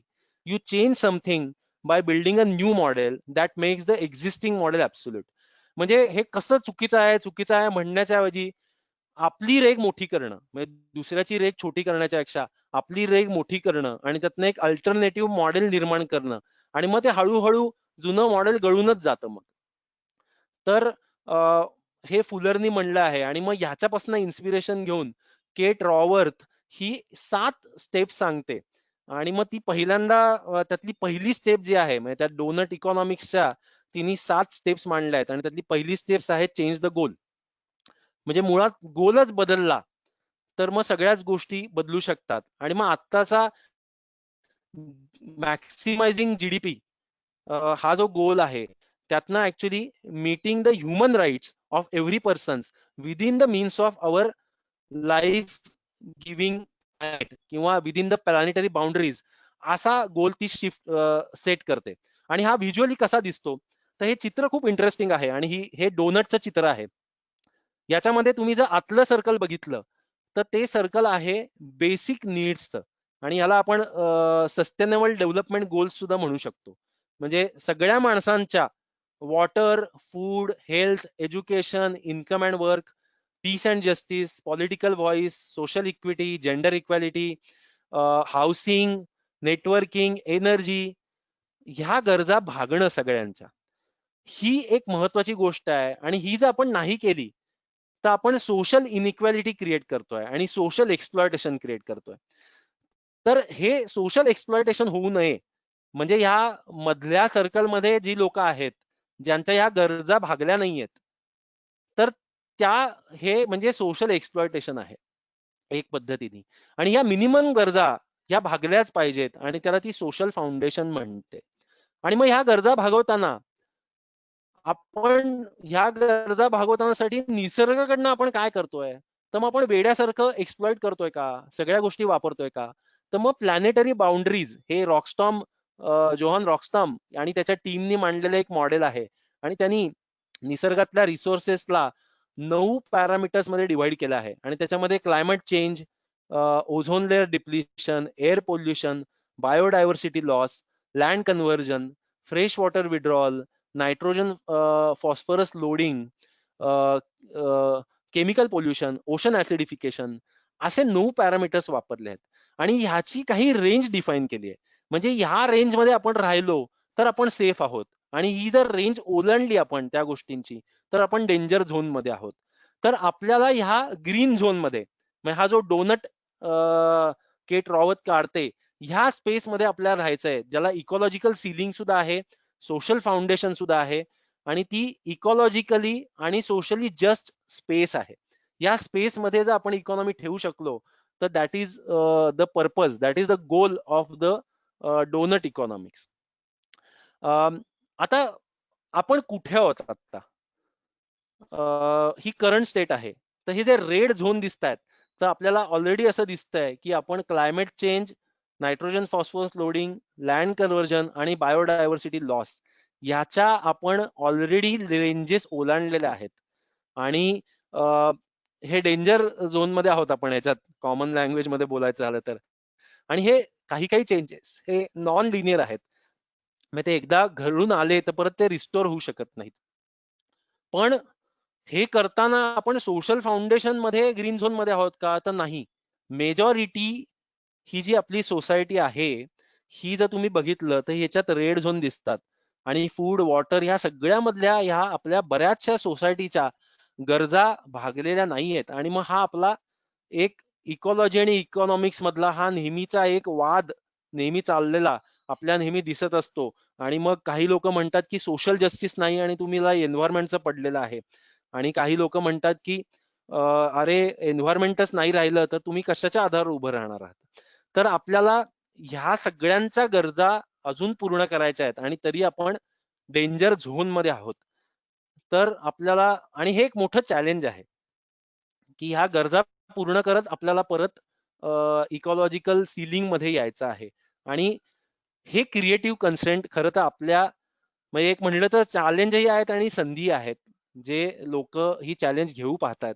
आणि आपल्यासारख्या चेंज मेकर्स म्हणून काम करणाऱ्या लोकांसाठी, की जेव्हा आपल्याला माहिती आहे की बाउंड्री नसली तर क्रिएटिव्हिटी ट्रिगर होत नाही. आणि आपल्याला बाउंड्री घालून दिलेल्या बाउंड्री मध्ये आपल्याला क्रिएटिव्हिटी फ्लरिश होत असते. आणि हा रिसर्च सांगतो. आणि आता ही संधी आणि वेळही आली आहे की आपल्या पुढे चॅलेंजिंग बाउंड्रीज आहेत आणि आपल्याला अजून या बाउंड्री मध्ये राहायचा गोल रीच करायचा आणि त्याला आपल्याला आपली फुलेस्ट क्रिएटिव्हिटी लावावी लागणार आहे. दुसऱ्यामध्ये दुसरा ती चेंज असं म्हणते ती म्हणजे की बिगर पिक्चर बघणं. आणि ते म्हणजे सेल्फ कंटेंट मार्केट पासून एम्बेडेड इकॉनॉमी मधनं शिफ्ट करणं. आता हा शिफ्ट कसा दिसतो? आणि आपण मागच्याला बघितलेला आहे. आणि तुम्ही हे चित्र नक्की नजरेसमोर ठेवा, ज्याच्यामध्ये बाहेर अर्थ आहे, एकीकडे सोलर एनर्जी आपण घेतो, ती एनर्जी वापरतो आहोत, अर्थ कडनं लिव्हिंग मटेरियल आणि मटेरियल्स वापरतो आहोत, त्यातनं प्रॉडक्ट्स सर्व्हिसेस निर्माण करतो आहोत. आणि त्यातलं वेस्ट मॅटर परत अर्थ आणि इकोसिस्टीम मध्ये आपण सोडतो आहोत. आणि एनर्जी मधनं एनर्जी वापरून त्यातनं आपलं काम घडवून आणून त्यातनं मग जी उरलेली हीट आहे ती आपण हीट एन्व्हायरमेंट मध्ये सोडतोय. आणि आपल्याला अशी गोष्ट करायची आहे की आपल्याला कमीत कमी मॅटर वेस्ट सोडायचा आहे, आणि ज्याला आपण पोल्युशन म्हणतो. आणि आपल्याला कमीत कमी हीट आपल्याला वातावरणात सोडायची आहे, ज्यातनं आपल्याला ग्लोबल टेम्परेचर वाढणार नाहीत आणि पोल्युशनमुळे आपल्या ज्या इकॉलॉजिकल सर्व्हिसेस आहेत त्या अफेक्ट होणार नाहीत. तर हे आपल्याला करायचं आहे.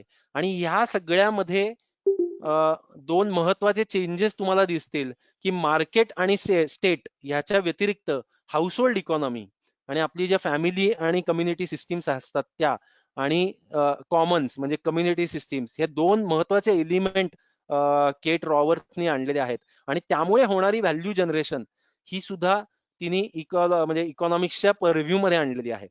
तर ही एम्बेडेड इकॉनॉमी जी आहे ती केट रॉवर्थ आपल्याला हे अल्टरनेटिव्ह चित्र आपल्या केट रॉवर्थ दाखवते. पुढे जाऊया. इथे कोणाला काही प्रश्न किंवा काही गोष्टी विचारायच्या आहेत? वेग व्यवस्थित आहे? हो हो.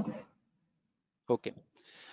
दुसरं म्हणजे की हे सगळं जे चित्र होतं जुन्या कन्व्हेन्शनल मेनस्ट्रीम इकॉनॉमिक्सचं, ते रॅशनल इकॉनॉमिक मॅन म्हणजे हू वी आर याचा प्रश्न, आपण रॅशनल इकॉनॉमिक मॅन आहोत आणि वी आर ऑलवेज प्रॉफिटायझिंग, मॅक्सिमायझिंग प्रॉफिट्स आणि सतत कॅल्क्युलेटिंग करत असतो. आणि असं एक ऍझम्पशन घेऊन आपलं आत्ताचं इकॉनॉमिक्स हे सगळं त्याच्या थिअरीज मांडते. आणि त्याच्यातनं आपल्याला शिफ्ट करायचं आहे की आपण नुसतं रॅशनल इकॉनॉमिक मॅन नसून आपण सोशली अडॅप्टेबल ह्युमन्स आहोत, असं केट रॉवर्थ मांडते.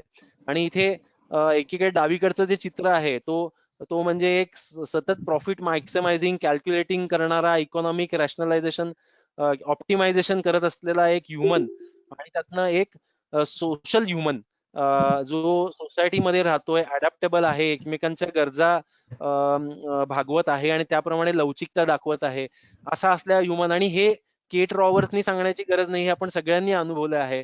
आणि आपल्या सेल्फ हेल्प ग्रुप मधनं आपल्याला जाणवतं की सोशल रिलेशन्स मधनं कसे सेल्फ हेल्प ग्रुप उभे राहतात. आणि त्यातनं काय म्हणूया, सेल्फ हेल्प ग्रुप मधनं जे ग्रामीण बँक किंवा ह्याच्यातनं जी लोन्स दिली जातात, याच्यात कुठलीही मटेरियल गॅरंटी न देता सुद्धा सोशल प्रेशर आणि सोशल सिस्टीम्स मधनं त्या आधारावर उभी राहिलेल्या ह्या आणि त्याच्यात होणाऱ्या इकॉनॉमिक ऍक्टिव्हिटी आपण अनुभवलेल्या आहेत. आणि याच्याबरोबर अनेक वेळेला आत्ताच्या क्रायसिस मध्ये सुद्धा कम्युनिटीज, एनजीओ हे कशी सोशली कॉन्ट्रीब्युट करत असतात हेही आपण बघितलेलं आहे. त्यामुळे आपण केवळ काय म्हणूया इकॉनॉमिकली ऑप्टिमायझिंग मॅन नसून आपण सोशली अडॅप्टेबल आणि व्हॅल्यूज असलेले ह्युमन्स आहोत, हे आपण सगळ्यांनी खरं तर अनुभवलेलं आहे.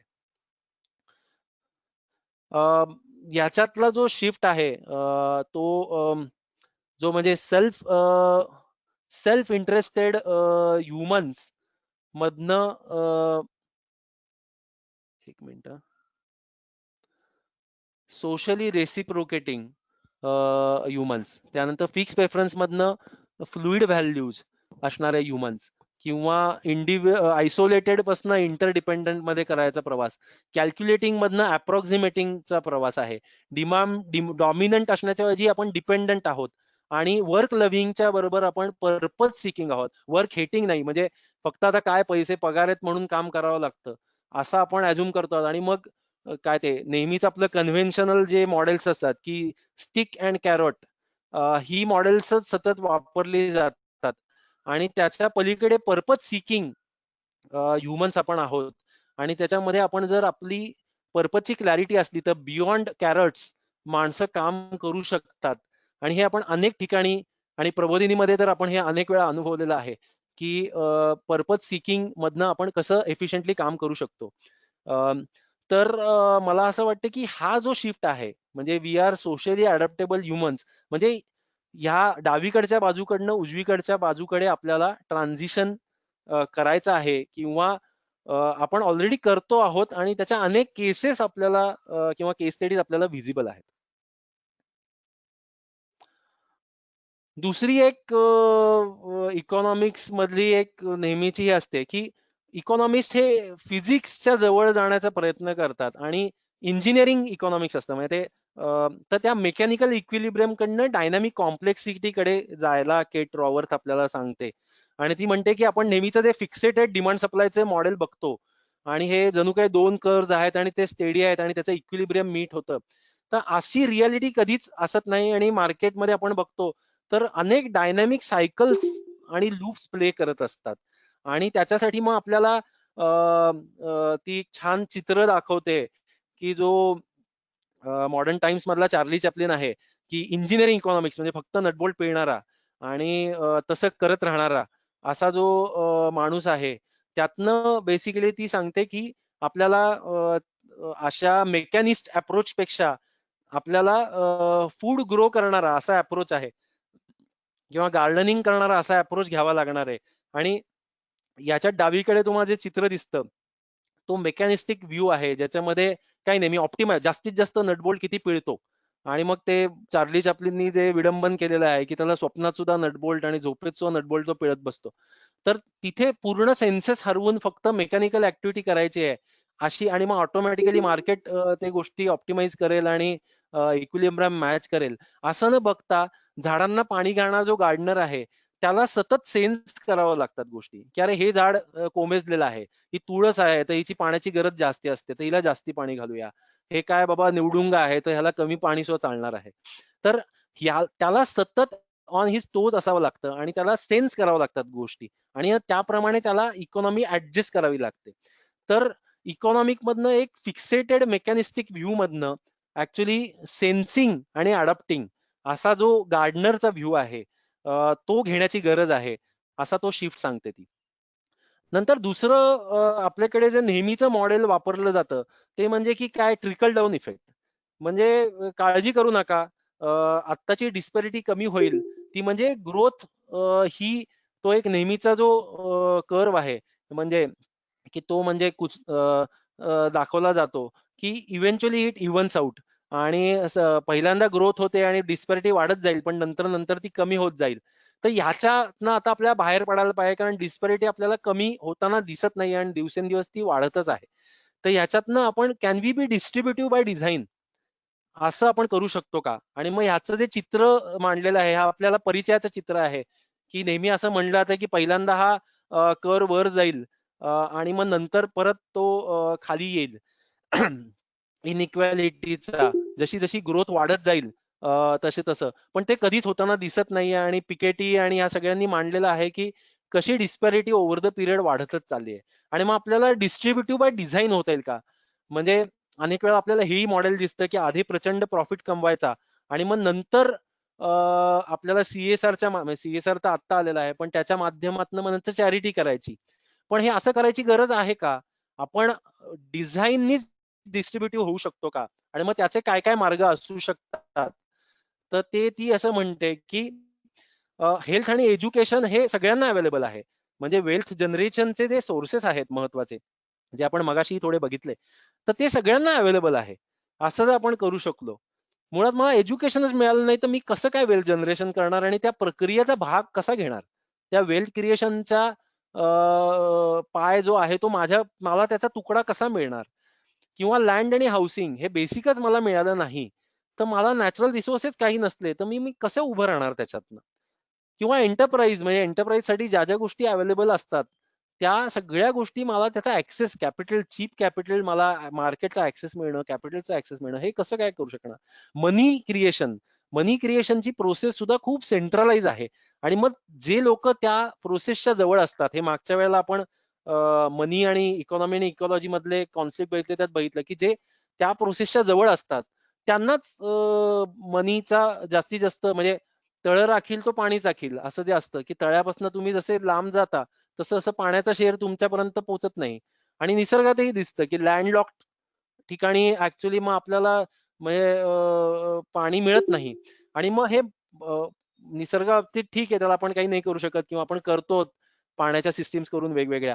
पण मनी क्रिएशनच्या प्रक्रियेत जर हे होत असेल, तर आपल्या डिस्ट्रीब्युटेड मनी क्रिएशन करता येईल का? आणि मग त्याचे काय मार्ग असू शकतात? आणि मग त्याच्यावर अनेक प्रयोग चालू आहेत. ट्रान्झिशन टाउन सारखी मुवमेंट आहे, लोकल करन्सी सारखी मुवमेंट आहे, ज्याच्यामध्ये एकच एक करन्सी आणि एकच एक डॉलर, आणि मग त्याच्यात सगळी व्हॅल्यू स्टोअर होते. आणि मग जर डॉलर आता मिलिटरी पॉवरवर त्यांनी ठेवला आहे जिवंत, पण मग डॉलर कोसळला तर त्याच्यावर अवलंबून असले सगळे कोसळणार. आणि मग तुम्ही, आम्ही, आपण सगळेजण, म्हणजे ज्यांची व्हॅल्यू पैशामध्ये, रुपयामध्ये फक्त आहे किंवा डॉलरमध्ये आहे आणि एकाच फॉर्मच्या वेल्थमध्ये आहे, त्या सगळ्यांना प्रॉब्लेम निर्माण होणार.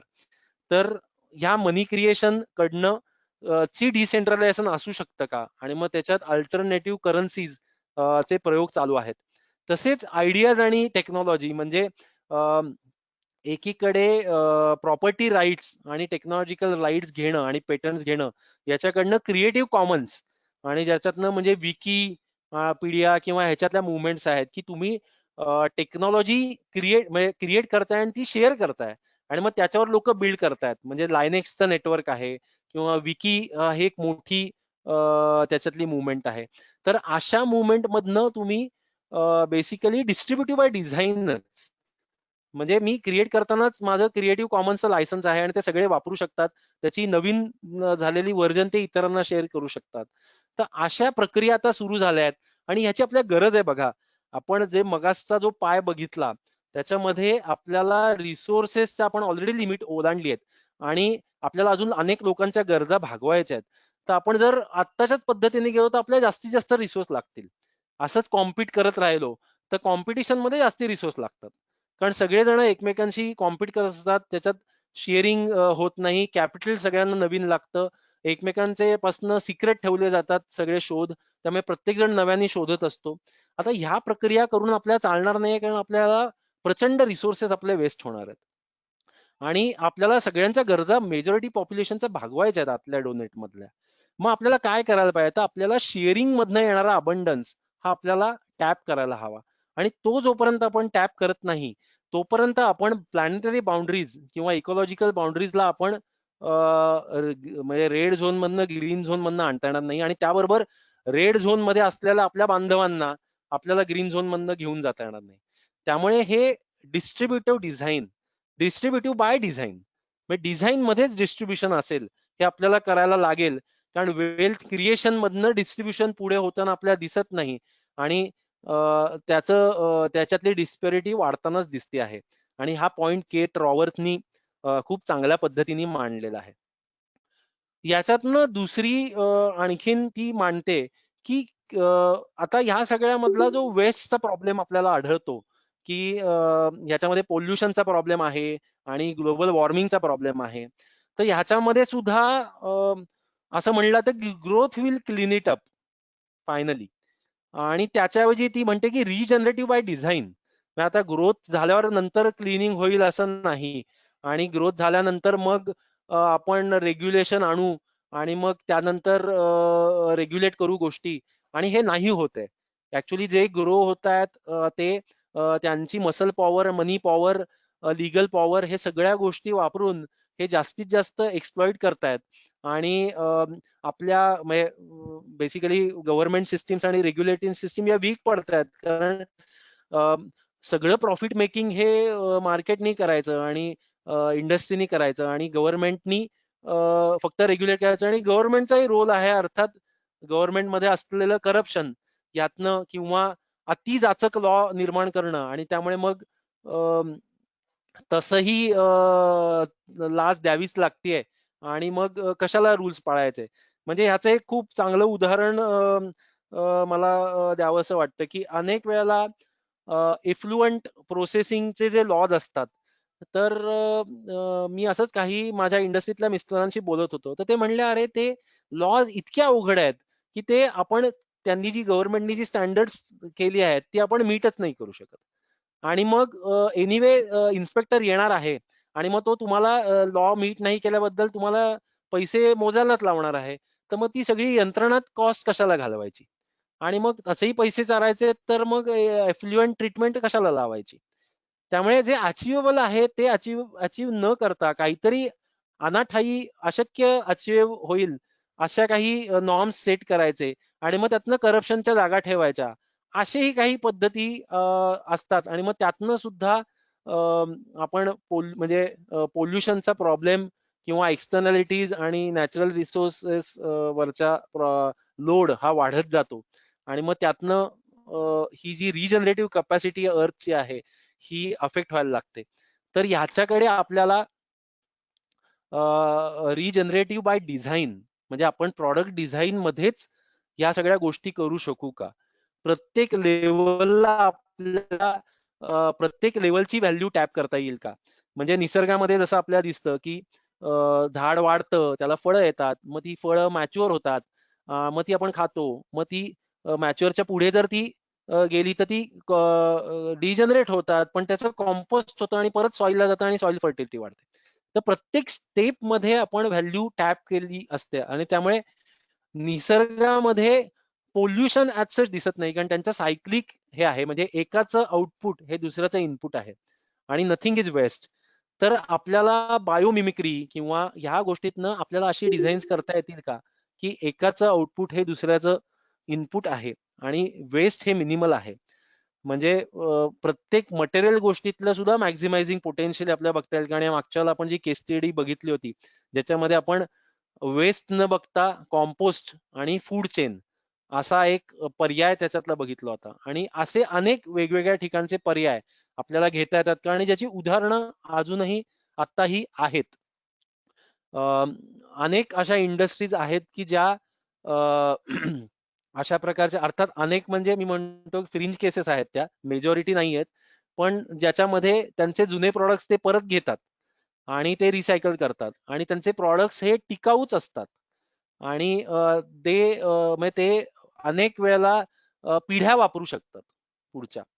आणि अशा प्रकारच्या प्रॉडक्ट्सची गरज आहे किंवा ते रिपेअर करता येतात, रियूज करता येतात, रिसायकल करता येतात.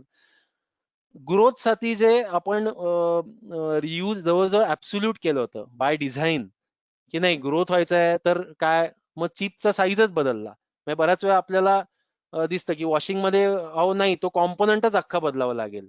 कारण का नाही, कारण आता नवीन कॉम्पोनंट आलाय तो मिळतच नाही. ही जी काय म्हणूया ही जी आता ग्रोथ साठी जी स्ट्रॅटेजी केली आहे की ऍब्सोल्युटिंग ओल्ड, ह्या स्ट्रॅटेजीमुळे आपल्याला रिपेअर आणि रियूज कडे जावं लागेल आणि ते आपल्याला रिजनरेट करावं लागेल, कारण आपल्याला दोन्ही बाउंड्रीज मध्ये राहायचं आहे. आणि regeneration by design, product design मध्येच हे असेल.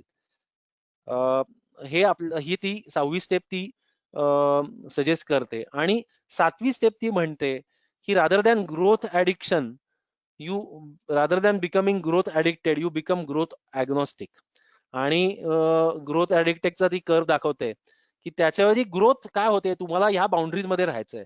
मग तुम्हाला जीडीपी किती वाढतोय हे बघायची गरज आहे का, whether you are getting into monetary realm or not, you are adding values to your communities, you are adding values to your commons, you are adding values to your households.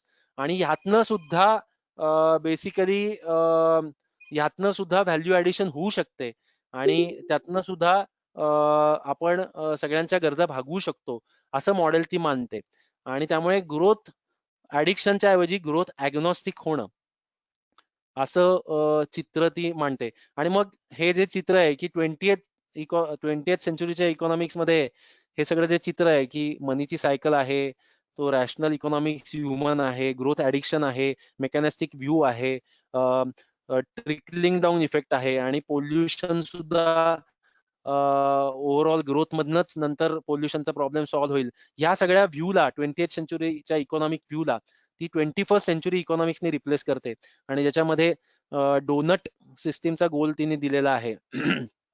नंतर मगाशी आपण हे सगळं बघितले, याची एक summary picture इथे आपल्याला दिसतं.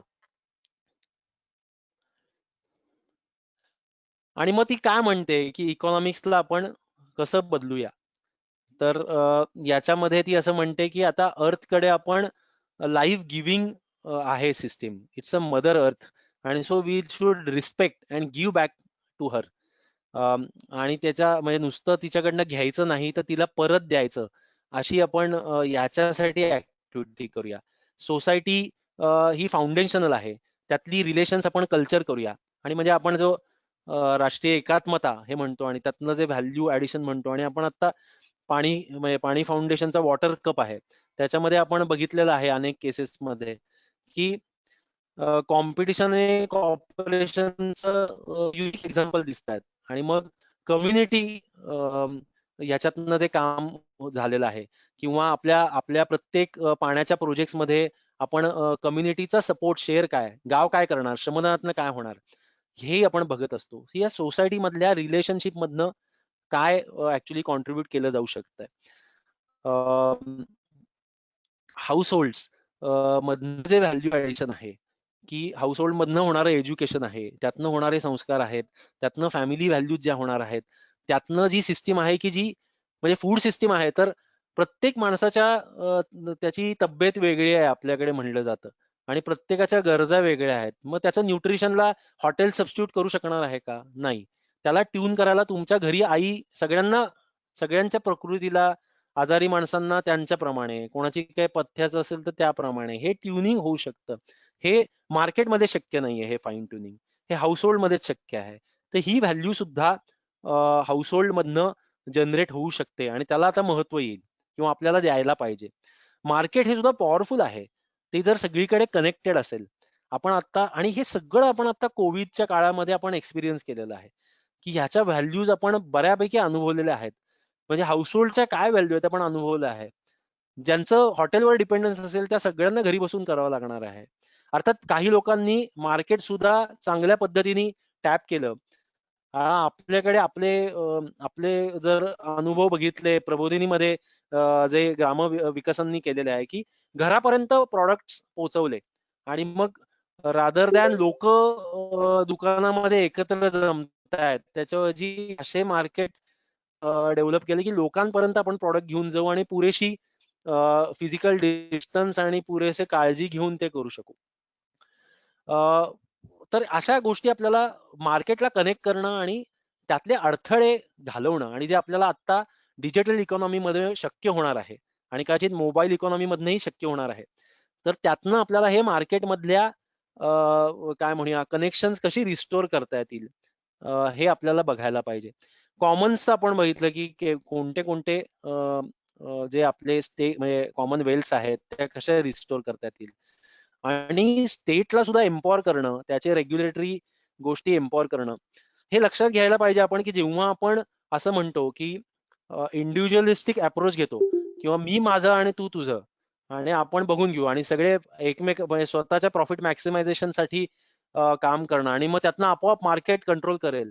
तर तेव्हा आपल्याला लक्षात येतं की जेव्हा दोघांमध्ये बंधुता नसते आणि फक्त इंडिव्हिज्युअलिस्टिक अप्रोच असतो तिथे आपल्याला दरवेळेला कोणतरी इंटरमिजिएरीची गरज भासते आणि जो आपल्याला मध्ये आपले भांडण तंटे सोडवण्याची गरज भासते.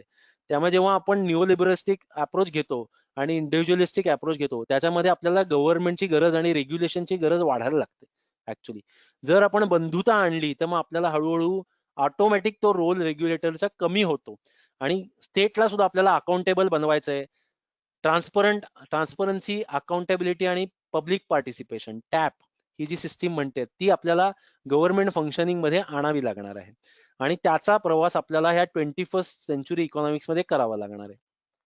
फायनान्स हा महत्वाचा आहे पण तो rather than maximising profit how it is useful to serving society आणि मग त्याच्यात आपल्याला क्रेडिट ऍक्सेस कसा इझिली होईल किंवा तो आणखीन क्राऊड फंडिंग किंवा अशा गोष्टीतनं आपल्याला तो आणखीन पोचवावा लागेल.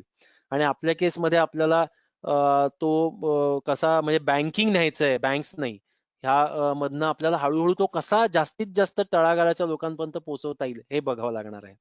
बिझनेस मध्ये आपण इनोव्हेटिव्ह बिझनेस आणि माशेलकर नेहमी उदाहरण देतात की हायएस्ट क्वालिटी हायएस्ट क्वांटिटी आणि serving maximum needs with innovative ideas आणि ह्या आपल्याला कशा जनरेट करता येईल हे आपल्याला मांडावं लागेल आणि ते आपल्याला हळूहळू आपल्याला डेव्हलप करावं लागेल. ट्रेड हा डबल एजेड सोर्ड सारखा आहे आणि त्यामुळे तो जास्तीत जास्त फेअर कसा करता येईल की काही लोकांच्याच हातात तो ट्रेड आहे आणि बाकीच्यांच्या नाही तर तो आपल्याला कसा काय फेअर करता येईल ह्याच्याकडे जावं लागणार आहे. आणि पॉवर विच इज परवेजिव्ह आणि पॉवर करप्ट ऍब्सोल्युटली असं म्हणलंय त्यामुळे पॉवर हे कॅरेक्टर ओरिएंटेड लोकांच्या हातात कशी जाता येईल ह्याच्याकडेही आपल्याला बघावं लागणार आहे आणि त्याचा अब्यूज कसा होणार नाही. त्यामुळे आपल्याला बाय डिझाईन तिची पॉवरचा फ्लो किंवा डिस्ट्रीब्युशन कसं होईल आणि त्याचे चेक्स अँड बॅलन्सेस कसे असतील याच्याकडे लक्ष द्यावं लागणार आहे आणि त्याची वेगवेगळी स्ट्रक्चर्स आपल्याला वापरावी लागणार आहेत. तर हे 20th सेंचुरीचा जो इकॉनॉमिक्स आहे आणि 21st सेंचुरीचा इकॉनॉमिक्स याचा कम्पॅरेटिव्ह मॉडेल हे केट रॉवर तिने डोनट इकॉनॉमिक्स मधनं मांडलंय आणि त्यात तिने अनेक कन्सेप्ट इंटिग्रेट केल्यात. म्हणजे हे काय सगळं तिचं आहे असं म्हणणं नाही तिचं पण तिने अनेक ठिकाणांवरनं गोष्टी बॉरो घेतल्या आणि अनेक स्टडीज तिने केलेल्या आहेत आणि याची उदाहरणं आता आपल्याला खूप ठिकाणी मिळतात. याचं एक आता थोडक्यात एक उदाहरण सांगतो की कोविडच्या कंडिशन्स मध्ये आता एक विकल्प संगम नावाचा एक इनिशिएटिव्ह आहे आणि त्यांनी वेगवेगळ्या कम्युनिटीज मध्ये डिसेंट्रलाइज एफर्ट्स जे चालतात त्याच्यातनं कोविड सिच्युएशन मध्ये कशी व्हॅल्यू जनरेशन झाली याचा एक केस स्टडी सारख्या एक 30-40 केस स्टडीज मांडलेल्या आहेत एका रिपोर्टमध्ये. मी आपल्या व्हॉट्सअप ग्रुपवर तो नंतर रिपोर्ट शेअर करीन की त्याच्यातलं लोकली आत्ताच्या सिच्युएशन मध्ये सुद्धा ह्या व्हॅल्यूज आपल्यात दिसतात, ज्या आपल्याला टॅप करून मेनस्ट्रीम मध्ये कसं घेता येईल याची एक डिरेक्शन आणि काही उदाहरणं त्यांनी मांडलेली आहेत आणि जी आपल्याला आपली लोकली भारतातली आपल्याला बघता येतील. आणि विकल्प संगणन हा एक सोर्स आहे, पण अशा अनेक उदाहरणं आपल्याला मांडता येतील. तर याच्या अनेक केसेस आपल्याला मांडता येतील आणि ती एक चित्र मांडते की यापुढे सगळ्या बिझनेस केसेस मध्ये कसं आपल्याला डोनट इकॉनॉमिक्सच्या सर्कलमध्येच सगळे लोक विचार करतायत आणि सोशल एक्सप्लॉयटेशन ॲज वेल ॲज इकॉलॉजिकल एक्सप्लॉयटेशन या दोन्ही गोष्टी कशा टाळता येऊन ग्रीन झोन मध्ये कसं राहता येईल अशी लोक डिस्कस करतायत आणि हे नेहमी कन्सिडर केलं जातं. असं असं चित्र हे हळूहळू आपल्याला उभं करावं लागेल आणि असं ते फ्युचर ती बघते आहे की असे सगळे जण कुठल्याही इनिशिएटिव्ह मध्ये हे डोनट मॉडेल कसं रिफर करतायत आणि त्यांच्या पॉलिसीज आणि ऍक्शन्स डिराईव्ह करतायत. आणि मग यातनं ती बिझनेसेस मधनं चित्र मांडते की the purpose is now how much financial value can we extract from this to how many benefits we can serve आणि किती आपण लोकांना आपण सर्व करू शकतो असं आपल्याला बघणं हे राहील. आणि त्यासाठी डिस्ट्रीब्युटिव्ह बाय डिझाईन आणि रिजनरेटिव्ह बाय डिझाईन हे दोन पॉलिसीज ती मांडते की रादर दॅन फ्रिंजेसवर काम करणं म्हणजे एवढी एनर्जी कमी करू आणि तेवढं आपला रिसोर्स कमी करू असं काय नीट पिकिंग करून होणार नाही असं तिचं म्हणणं आहे. याच्यात आपण डिस्ट्रीब्युटिव्ह आणि रिजनरेटिव्ह बाय डिझाईन करूनच होणार आहे असं तिचं म्हणणं आहे. तर ह्या सगळ्यामध्ये अनेक डायकॉटॉमीज आपल्याला दिसतात आणि त्या मी थोड्याशा मांडल्या आहेत. आणि आज आपल्याला वेळ कमी आहे. मी एक अरविंद आय केअर म्हणून एक सोशल एंटरप्राइज म्हणूया अशी एक केस स्टडी ऍक्च्युली मांडणार होतो, पण ते वाटतच होतं की त्याला आपल्याला किती वेळ उरेल हे सांगता येत नाही, पण परत कधीतरी ती आपण केस स्टडी घेऊया. पण अशा वेगवेगळ्या ज्या डायकोटॉमीज आहेत त्या रिझॉल्व्ह करण्यासाठी म्हणजे ह्या डायकोटॉमीज मी एकीकडे वाचत जातो. म्हणजे हे आपण जेव्हा 20th सेंचुरी इकॉनॉमिक्स मधनं 21st सेंचुरी इकॉनॉमिक्स मध्ये जाणार आहे तेव्हा आपल्याला ट्रान्झिशन मध्ये वेगवेगळ्या डायकोटॉमीजला म्हणजे हे चित्र जरी तिने दाखवलंय आणि आशादायी आहे तरी हे ट्रान्झिशन आपल्याला करावं लागणार आहे आणि त्यामुळे ते करताना नक्कीच काही ना काही प्रश्न येणार आहेत. आणि ते असे दिसतात की इकॉनॉमिक्स का इकॉलॉजी हे आपण आताही बघतोय. मग ह्युमन राईट्स का प्लॅनेटरी बाउंड्रीज, एक्सट्रिन्सिक मोटिवेशन का इंट्रिन्सिक मोटिवेशन, मग ट्रान्झॅक्शन का रिलेशन्स, मग क्वालिटीकडे जायचंय का क्वांटिटीकडे. मग आपण दरवेळेला आपल्याला दिसतं की चायनाने आता जे केलंय की क्वालिटी अफोर्डेबल नाही होते जनरेट, म्हणजे क्वालिटी अफोर्डेबल होत नाहीये लोकांना, तर अफोर्डेबल क्वालिटी बनवूया. आणि मग ते सगळ्यांना आपण करतो आणि मग त्यातनं इकॉलॉजीवर ताण येतो. तर क्वालिटी आणि क्वांटिटी हे दोन्ही कसं काय देता येईल. मग आपण स्टोरेज करायचं आणि मग कॅपिटल बिल्ड करायचं का डिस्ट्रीब्यूट करायचं.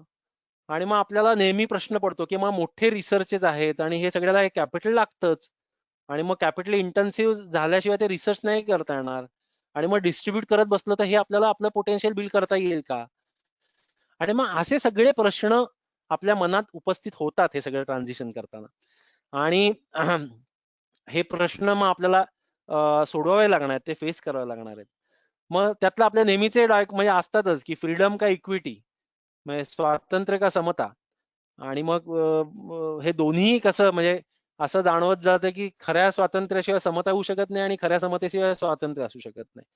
आणि ह्या सगळ्या म्हणजे डायकोटॉमीज आपल्याला डिझॉल्व्ह कराव्या लागणार आहेत.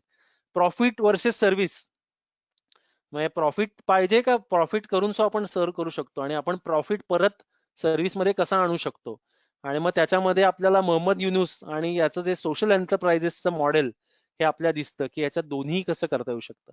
आणि कॉम्पिटिशन वर्सेस कॉपरेशन ते दोन्ही आपल्याला कसं आणता येऊ शकेल आणि ह्याचं सुद्धा ह्या डायकोटॉमीज आपल्याला कशा डिझॉल्व्ह करता येतील तर एक पद्धतीने आपण प्रबोधिनीमध्ये सुद्धा बघतो आणि अनेक ठिकाणी बघतो की आपल्याला हे का ते असं नाही करतायत आणि हे चूज करणार का ते चूज करणार, आपल्याला दोन्ही कोएक्झिस्ट करून हार्मनी निर्माण करावी लागते. आणि श्री अरबिंदोंनी मांडून ठेवलेलं आहे की ऍक्च्युली, आणि आपणही बघितलं आहे या सगळ्यात, की all problems of existence are essentially problems of harmony, आणि ते arrive from the perception of unsolved discord आणि अनडिस्कॉर्ड अग्रीमेंट ऑफ युनिटी. म्हणजे एकीकडे हे जर हार्मनी नसेल तर इग्नोरंट माइंड त्याला बाजूला ठेवू शकतो, पण अवेकन माइंडला ही हार्मनी किंवा डिसहार्मनी दिसत राहते आणि खटकत राहते. आणि आपण त्याला आत्ता मेनस्ट्रीम मध्ये हे प्रॉब्लेम शटडाऊन केले वाचताय, किंवा त्याला म्हणतात पुशिंग अंडर द कार्पेट, की हे ज्या हार्मनीचे प्रॉब्लेम आहेत, इम्बॅलन्सचे प्रॉब्लेम आहेत, ते आपण we push under the carpet and we say that they will get resolve over the time.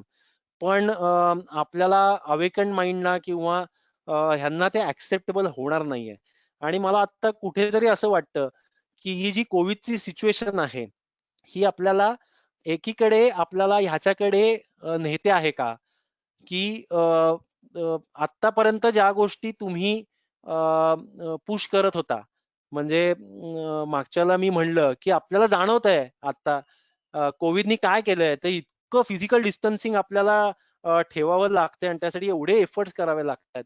तर त्यातनं आपल्याला असं जाणवतं की अरे किती कनेक्टेड आहोत आपण. म्हणजे एवढे एफर्ट आपल्याला जर डिस्टन्स मेंटेन ठेवण्यासाठी करावे लागतील, त्यातनं काय रिफ्लेक्ट होत आहे पहिल्यांदा, तर अरे किती किती जास्ती आपण कनेक्टेड आहोत. आणि मग आपल्याला हे आपलं कनेक्शन इग्नोर करता येणार नाही. आणि मग आपल्याला अगदी वेगवेगळ्या लेवलला हे जाणवत जात आहे की आपल्या कामवाल्या बायका असू, एरवी आपण त्या कशा राहतात काय हे आपण एरवी बघत नाही, पण आता आपण हा त्यांची हेल्थ व्यवस्थित आहे का, आणि ते सगळे काळजी घेतायत ना, हे आता कोविडने आपल्या फोर्स केलेलं आहे. म्हणजे अर्थात मी जनरलाइज स्टेटमेंट नाही करत, आपल्यापैकी अनेक जण ही ऑलरेडी हा आपला घटक आहे, कुटुंबाचाच घटक आहे, ग्लोबल फॅमिली आणि आपल्या देशाचाच घटक आहे आणि आपल्या समाजाचा घटक आहे, आणि ही आपली एक सामाजिक संपत्ती आहे असं म्हणून त्याच्याकडे पहिल्यापासून बघत असतील. पण पूर्वी आपला तो ऑप्शन होता की आपल्याला आपला इग्नोरन्स सुद्धा चालून जायचा. कारण आपण काय म्हणायचो की नाही, हा पैसा घे आणि मग तू नंतर काय करतेस मला माहिती नाही, मला तू इथे कामाला पाहिजेस आणि माझं काम झालेलं पाहिजे. पण आता कोविड सारख्या सिच्युएशन मधनं आणि ह्या हायली कनेक्ट करणाऱ्या आपल्याला व्हायरस मधनं आपल्याला हे जाणवतं आहे की आता आपण हे इग्नोर नाही करू शकत. आता आपल्याला आपल्या इग्नोर जे ज्या आपल्या समाजाच्या बाजू आहेत त्या सगळ्या आपल्या समोर येत आहेत प्रॉब्लेमच्या स्वरूपात. आणि it is asking us to look at our weaknesses. आणि this also is creating us, giving us opportunity to strengthen ourselves आणि overcome our weaknesses, असं मला वाटतं कुठेतरी. आणि त्यामुळे हा शिफ्ट म्हणजे काय म्हणूया की असं म्हणतात की स्टोरीज असतात वेगवेगळ्या. म्हणजे पूर्वी आपल्याला कोणाला असं जर पूर्वीचं जे पॅराडाइम होतं कम्युनिकेशनचं, तर आपल्याला सगळ्यांना पत्र लिहावी लागायची आणि मग ते सगळं फिजिकल पत्र शिफ्ट करणार आणि मग ते एरोप्लेननी ट्रान्सफर होणार. आणि कोणाला जर असं पूर्वी सांगितलं असतं की काही दिवसांमध्ये पोस्ट हे ऍब्सोल्यूट होणार आहे, तर तो विश्वास बसला नसता. तो इट वॉज अ सॅटेलाइट आले आणि it created a paradigm shift. आणि इट ऍक्च्युअली क्रिएटेड कम्युनिकेशन, म्हणजे पीसीओ ऍब्सोल्यूट होणार आहेत पुढच्या काळात, पत्र लिहिणं ऍब्सोल्यूट होणार आहे, हे जर कोणाला सांगितलं असतं तो विश्वास बसला नसता. आणि म्हणजे that story of previous paradigm of communication through mails had broken आणि a new story has emerged. आणि मग जर कोणाला सांगितलं असतं की असं तुम्हाला म्हणजे पूर्वी महाभारतामध्ये संजयला चित्र डोळ्यासमोर दिसायचं आणि त्याला महाभारतात दूर काय चाललंय तो सगळा धृतराष्ट्राला सांगत होता. आणि हे जर पूर्वीच्या स्टोरीमध्ये जर आपल्याला सांगितलं असतं तर कोणी वेड्यात काढतं, म्हणजे की हे कसं शक्य आहे वगैरे. आणि आता हे सगळं होतंय आणि आज आपण सगळेजण बसून हे टेलिकम्युनिकेशनच्या माध्यमातून हे शक्य करतोय. So previously it was considered as a miracle. पण miracle is not something which is म्हणजे काहीतरी ते पारलौकिक आहे अशातला भाग नाही. तर miracle is something which is out of your current story. म्हणजे जी शक्यता ही तुम्हाला आत्ताच्या तुमच्या स्टोरीमध्ये जे शक्य वाटत नाहीये, अशा गोष्टी घडणं हे आपल्याला पूर्वी मिरॅकल वाटतं, पण नवीन स्टोरीमध्ये ते इट्स अ प्रॅक्टिस. आणि तर आपल्याला कोविड हा कदाचित म्हणजे किंवा असं व्हावं की म्हणजे कोणत्याही स्टोरी मधनं आपण दुसऱ्या स्टोरीत नवीन स्टोरीमध्ये जेव्हा जातो किंवा 20th इकॉनॉमिक्स मधनं 21st इकॉनॉमिक्सच्या स्टोरीमध्ये आपल्याला जायचंय, तर त्याच्या मधला जो एक पॉज असतो आणि ज्याला म्हणतात की स्पेस इन बिटवीन स्टोरीज, आणि ही स्पेस खूप व्हायटल असते, ही स्पेस खूप महत्वाची असते. की जेव्हा आपण आपल्या आयुष्यातल्या स्थित्यंतरामध्ये हे बघितलेलं असतं की आपण आपला एक रोल असतो आणि त्यातनं आपण दुसऱ्या रोलमध्ये जातो, आणि हे काय आपण विद्यार्थी दशेतून आपण करिअरच्या ह्याच्यात जातो, किंवा आपण ऍडल्टहुड मधनं आपण पॅरेंटहुड मध्ये जातो, आणि ह्या सगळ्या अशा स्थित्यंतरामध्ये एक मधली स्पेस असते which is which is called age space between stories. आणि this is very important space, जिथे आपण आपल्याला जे दिसतंय त्या गोष्टींकडे बघितलं डोळे उघडून, तर आपल्याला आपलं खूप लर्निंग होऊ शकतं आणि आपल्याला अनेक पॉसिबिलिटीज दिसू शकतात, आणि जी ऍक्च्युली नवीन स्टोरीची सुरुवात असू शकते. तर मला असं वाटतं की कोविडमुळे आपल्या जगाला जो लॉकडाऊन आणि सगळं जे करावं लागलेलं आहे, ही आपल्या जगाची ही स्पेस बिटवीन द स्टोरीज ठरावी, आणि ज्याच्यातनं आपल्याला 21st सेंचुरी इकॉनॉमिकची जी काय म्हणूया स्टोरी जी केटवर रॉवर्थ म्हणतीये, किंवा अजून अनेक माध्यमातून वेगवेगळ्या फॉर्म मध्ये जी आपल्या समोर येते, त्या स्टोरीकडे जाण्यासाठीचं बळ आणि ज्ञान मिळावं. आणि असं मला वाटतंय की ही आपण ती संधी म्हणून बघूया आणि असं काहीतरी घडावं, असं मी म्हणतो. आणि आता इथे थांबतो. याच्या पुढे मला असं वाटतं की ती एक केस स्टडी होती, पण ती मी आता कव्हर करत नाही. ती परत कधीतरी आपल्याला त्याचा एक वेगळा आपल्याला सेशन घेता येईल. खूप इंटरेस्टिंग स्टोरी आहे, किंवा मी त्याचं काही लिंक्स शेअर करीन नंतर ग्रुपवर, की ज्याच्यातनं तुम्हाला स्वतःही ते बघता येईल. तर मी आता ऍक्च्युली काही प्रश्नांकडे जातो, जे मागच्या वेळेला काही विचारलेले होते, आणि ज्याच्या आधारावर मी आता एका पद्धतीने मांडणी करण्याचा प्रयत्न केलेला आहे. ते प्रश्न मी एकदा जस्ट वाचतो, त्यातली काही उत्तर आपल्याला मिळालेली आहेत, आणि मग नंतर आदिती आपण काही लाईव्ह प्रश्न असतील तर ते घेऊया. योग्य आहे, मी वेळेत चाललेलो आहे म्हणजे असं बरं पडेल? हो, आता 8 वाजलेत, आपल्याकडे अजून 5-10 मिनिटं आहेत. Okay okay. तर ऍक्च्युली कोरिलेशन बिटवीन इकॉलॉजी आणि इकॉनॉमी आपण बघितलं आहे पुरेसं, आणि त्यामुळे त्याच्या पुढे कसं चित्र दिसणार, तर आपण एक शक्यताही वर्तवलेली आहे की असा अल्टरनेटिव्ह असू शकतो, आणि यातली लर्निंग घेऊन आपण जर काही केलं तर अशा पद्धतीने चित्र बदलूही शकतं. तर ह्या शक्यता आहेत, आणि या शक्यतांना प्रत्यक्षात आणायचं काम आपलं आहे. म्हणजे ह्याच्यात आपला रोल थोडासा, हे कसं घडेल असा बघ्याच्या भूमिकेत न जाता, मी असं म्हणेन आपल्याला रोल असा घ्यायला लागेल की आपल्याला हे कसं घडवायचं आहे पुढचं चित्र. त्यामुळे आपण असं म्हणूया की आपण नेहमी असं चित्र बघतो की आपल्या भविष्यामध्ये आपलं पार्टिसिपेशन असतं, मग ते काही असू दे, म्हणजे कितीही पर्सेंटेज असू दे, की however insignificant our role can be, however small our role can be, but it's not insignificant. आणि तो रोल आपल्याला आपल्या फ्युचर क्रिएशन मध्ये घ्यावा लागणार आहे, आणि त्यामुळे हे फ्युचर आपल्याला घडवायचं आहे. असं मी म्हणेन की we have to move towards this profit अर्निंगच्या बरोबर profit earning to society and ecology serving, अशा इकॉनॉमिक्स आपल्याला घडवावं लागणार आहे आपल्या ऍक्टिव्हिटीज मधनं. दुसरा प्रश्न असा होता, आणि मला इंटरेस्टिंग प्रश्न वाटला, की why corona crisis appealing and climate crisis is not. म्हणजे आपल्याला असं चित्र दिसतं की क्लायमेट चेंज अनेक वर्ष चाललेलं आहे.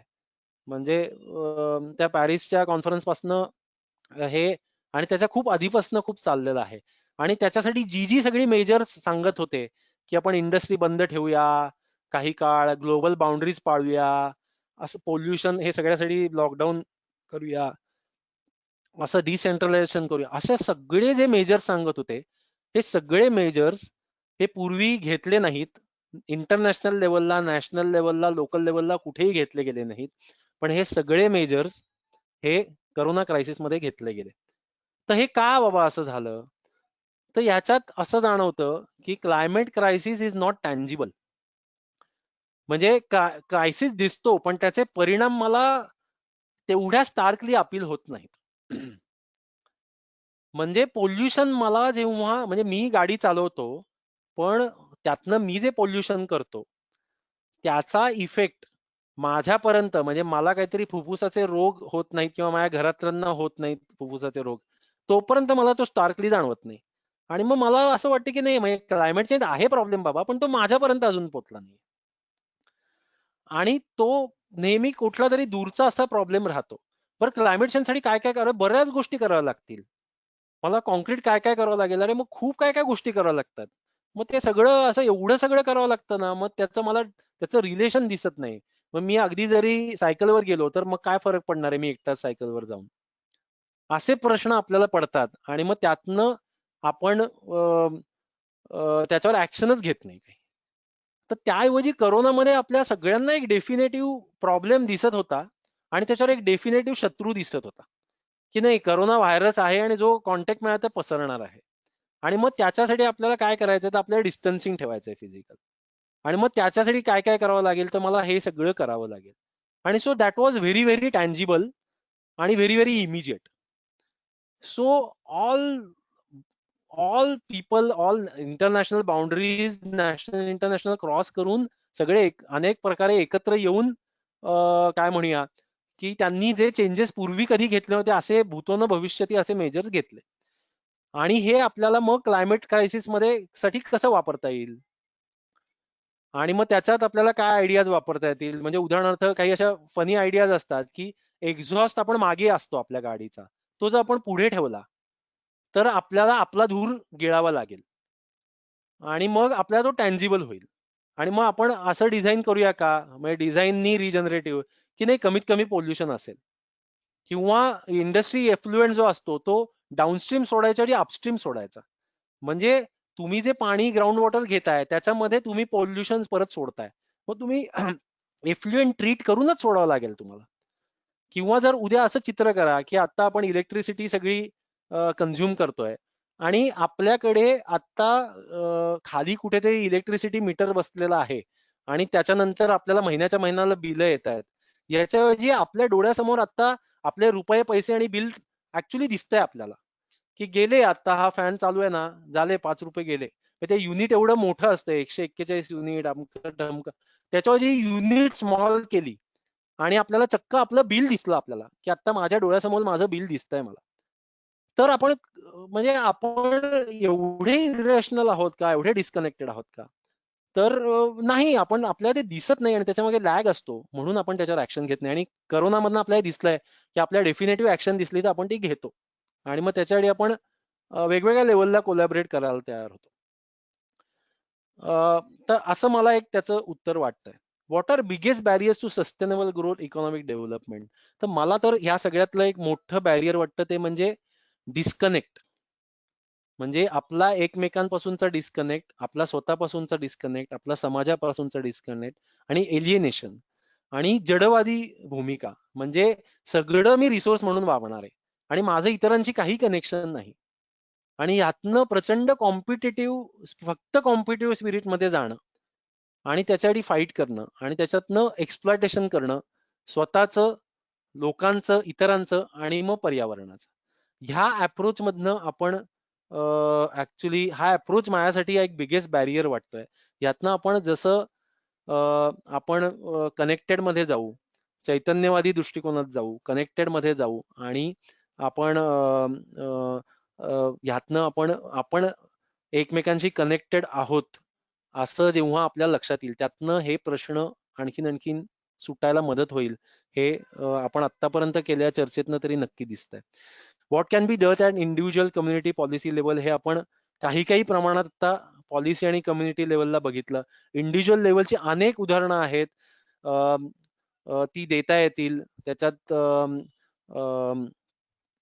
दिलीप कुलकर्णींची काही पुस्तकं आहेत ज्याच्यात हसरे पर्यावरण, दैनंदिन पर्यावरण अशा काही ऍक्टिव्हिटीज आहेत. अनेक छोट्या छोट्या कंझ्युमर, आपण कॉन्शियस कंझ्युमर कसे होऊ शकू ह्याच्या अनेक गोष्टी आपल्या करण्यासारख्या आहेत. या सगळ्या ऍग्रीवेट करून आपल्याला एकत्र आणून एक शक्ती निर्माण करायची गरज आहे आणि त्या सगळ्यातलं कनेक्शन निर्माण करणं हे आपल्या समोरचं पुढचं काम राहणार आहे. कल्चर आणि इकॉलॉजी हा एक छान प्रश्न विचारला होता की आपल्या कल्चरल बिलीफ्स मधनं, आता गणपतीमधनं सगळ्या मूर्ती पाण्यात सोडतायत आणि त्यातनं कसं पर्यावरणाचा ऱ्हास होतो. तर याच्या अनेक बाजू आहेत. म्हणजे कल्चरचा फक्त ऱ्हासासाठीच परिणाम होतोय संस्कृतीचा असं नाही. तर आपण प्रबोधिनीमध्ये किंवा म्हणजे नवीन पद्धतींचा आपल्या पारंपरिक गोष्टींवरचा कलम हे आपण अनेक वर्ष करत आलेलो आहोत आणि ते आपण करतोच आहोत. पण कित्येक ठिकाणी म्हणजे कारसेवेच्या माध्यमातून नद्या स्वच्छतेच्या मोहिमा राबवलेल्या आहेत आणि अशा कल्चरल एलिमेंट्स वापरून ऍक्च्युली इकॉलॉजी आणि सोशली कॉन्ट्रीब्युटिंग ऍक्टिव्हिटीज ह्या अनेक वर्ष आपण केलेल्या आहेत आणि त्याला मदत केलेली आहे. तिथे असणारी व्यक्ती जर पुरेशी मॅच्युअर असेल तर हा बदल ती घडवतच असते आणि कल्चर ही आपली स्ट्रेंथ म्हणून आपल्याला वापरता येईल अशी अनेक उदाहरणं आहेत. आणि आत्ताच्या काळात सुद्धा आपल्याला अनेक ठिकाणी असं दिसेल की कल्चरल ज्या संस्था होत्या त्याच्या माध्यमातून अनेक गोष्टींना मदत झाली. डेव्हलपमेंटचे वेगळे गोल्स आपण डोनट इकॉनॉमिक्सच्या मॉडेलमध्ये बघितलेले आहेत. Practices possibility from shifting away from consumerism, आणि मला असं वाटतं की ह्याच्यातले अनेक सटल अप्रोचेस आहेत कन्झ्युमरिझम मधले, आणि त्याच्यातले मला महत्वाचे अप्रोचेस असे वाटतात की कॉन्शियस कन्झ्युमरिझम म्हणजे आपल्या खरोखर गरजा काय आहेत हे आयडेंटिफाय करणं आणि त्या पद्धतीने कन्झ्युम करत जाणं. आणि सिस्टमिक लेवलला जर आपण एक्सटर्नॅलिटीज आणू शकलो प्राइसेस मध्ये तर मग तो चॉईसेस खूप सोपे होतील.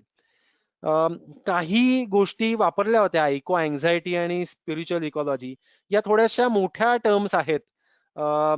स्पिरिच्युअल इकॉलॉजीवर एक मोठं पुस्तक आहे आणि इंटरेस्टिंग आहे, जे तुम्ही गुगल सर्च केलं तर तुम्हाला मिळू शकेल.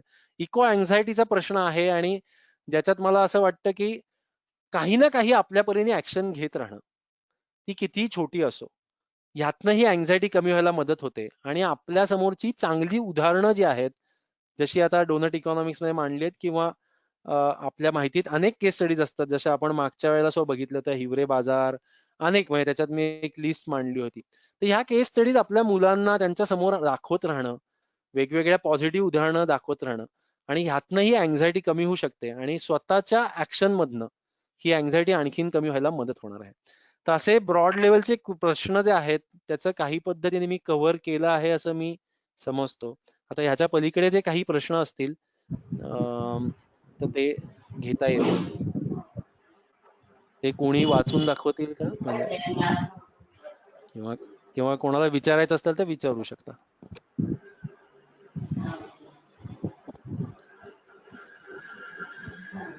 प्रश्न म्हणून नाही, पण मला एकूणात ही सगळी मांडणी ऐकत असताना ऐकू येतंय ना? हो, येत आहे हो. हा, एकूणातच ही मांडणी ऐकत असताना मला असं आवर्जून वाटलं की म्हणजे आपण जे आपलं टायटल म्हणलोय की interface of ecology, economy, human psychology, तर मुळात असं वाटतं की हे सगळं इंटरकनेक्टेड आहे असं माहिती असतं, पण तरी सुद्धा असं नेमकं पुढे कसं जायचं हे अनेकांना कळत नाही. म्हणजे पॉलिसी लेवलला असेल किंवा वैयक्तिक स्तरावरती असेल. तर मांडणी तुमची जी काही तुम्ही केली आणि ते खूप लॉजिकली पटली की त्या सगळ्याच्यात उत्तर जे असणार आहे ते इकॉनॉमिक मॉडेल किंवा इकॉनॉमिक म्हणत असताना अर्थात बाकीचे पण सगळे पैलू लक्ष त्यात इन्कॉर्पोरेट करायलाच लागतील. पण अशा प्रकारचं कुठलं तरी मॉडेल आणि त्या पद्धतीनं जर पुढे गेलो किंवा एका दिशेने कुठेतरी पुढे गेलो तरच त्याचा उपयोग होणार आहे असं वाटतंय. त्याच्यामुळे खरं प्रश्न नाहीये, पण मला आवर्जून वाटलं की जे जे तुम्ही मांडलं त्याचा खरं अभ्यास जास्त व्हायला पाहिजे. म्हणजे आता एकदा वाचून किंवा एकदा ऐकून खूप लगेच कळेल असं नाही. त्याच्यामुळे आमच्या सगळ्यांकडनं तो अभ्यास जर परत परत झाला किंवा वाचन झालं प्रत्यक्ष तुम्ही जी उदाहरणं देताय तिथं जाऊन प्रत्यक्ष भेटी दिल्या तर जास्त चांगलं कळेल आम्हाला. ऍब्सोल्युटली. म्हणजे पुण्यातलं मी काल एक शेअर केलं होतं, त्याच्यात पुण्यातली अनेक उदाहरणं आहेत, आपल्या पुण्यात असलेली, आपल्या जवळची.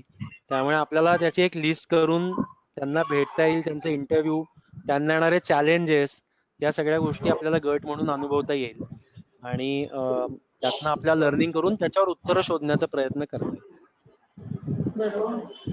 त्यामुळे आता लगेच कदाचित प्रश्न पडले नाहीयेत, त्याचं कारण हेही असू शकतं की सगळं पचवायला जरा वेळ लागू शकतो. म्हणजे वैयक्तिकरित्या माझं असं झालेलं तसं सगळ्यांचं झालेलं असू शकतं. कोणाला प्रश्न असेल एखादा तर अगदीच आपण घेऊयात, नाहीतर खरंच मी म्हणलं तसं हे पचवूयात. दादा तुम्ही मागच्या वेळेच्या सारखा हा पीपीटी शेअर करू शकाल आणि रेकॉर्डिंग पण त्याच्यावरती आवश्यक जे काही करायला लागेल ते. Absolutely absolutely absolutely. आणि मग आपण नंतर छोट्या, आताही तसा गट छोटाच आहे, पण आपण थोडा वेळ घेऊन फक्त इंटरॅक्शन ही याच्यावर एकेका एलिमेंटवर आपल्याला करता येईल याच्यावर. हो असं नक्की करता नक्की. येईल. अगदीच.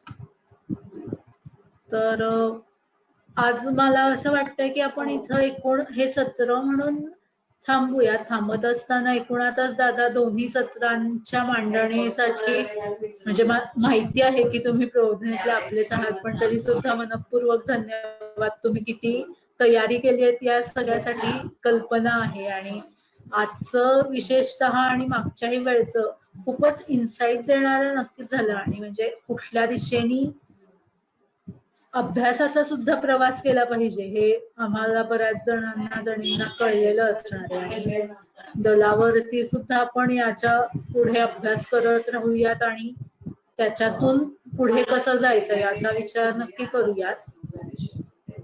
एकूणच आपण मागच्या वेळेला जसं केलं होतं तसं गुगल फॉर्म पण पाठवूयात आणि त्या मागच्या वेळेला ज्यांचं भरायचं राहिला सगळ्यांनीच आपण गुगल फॉर्म भरूयात, म्हणजे माहिती एकत्र होईल.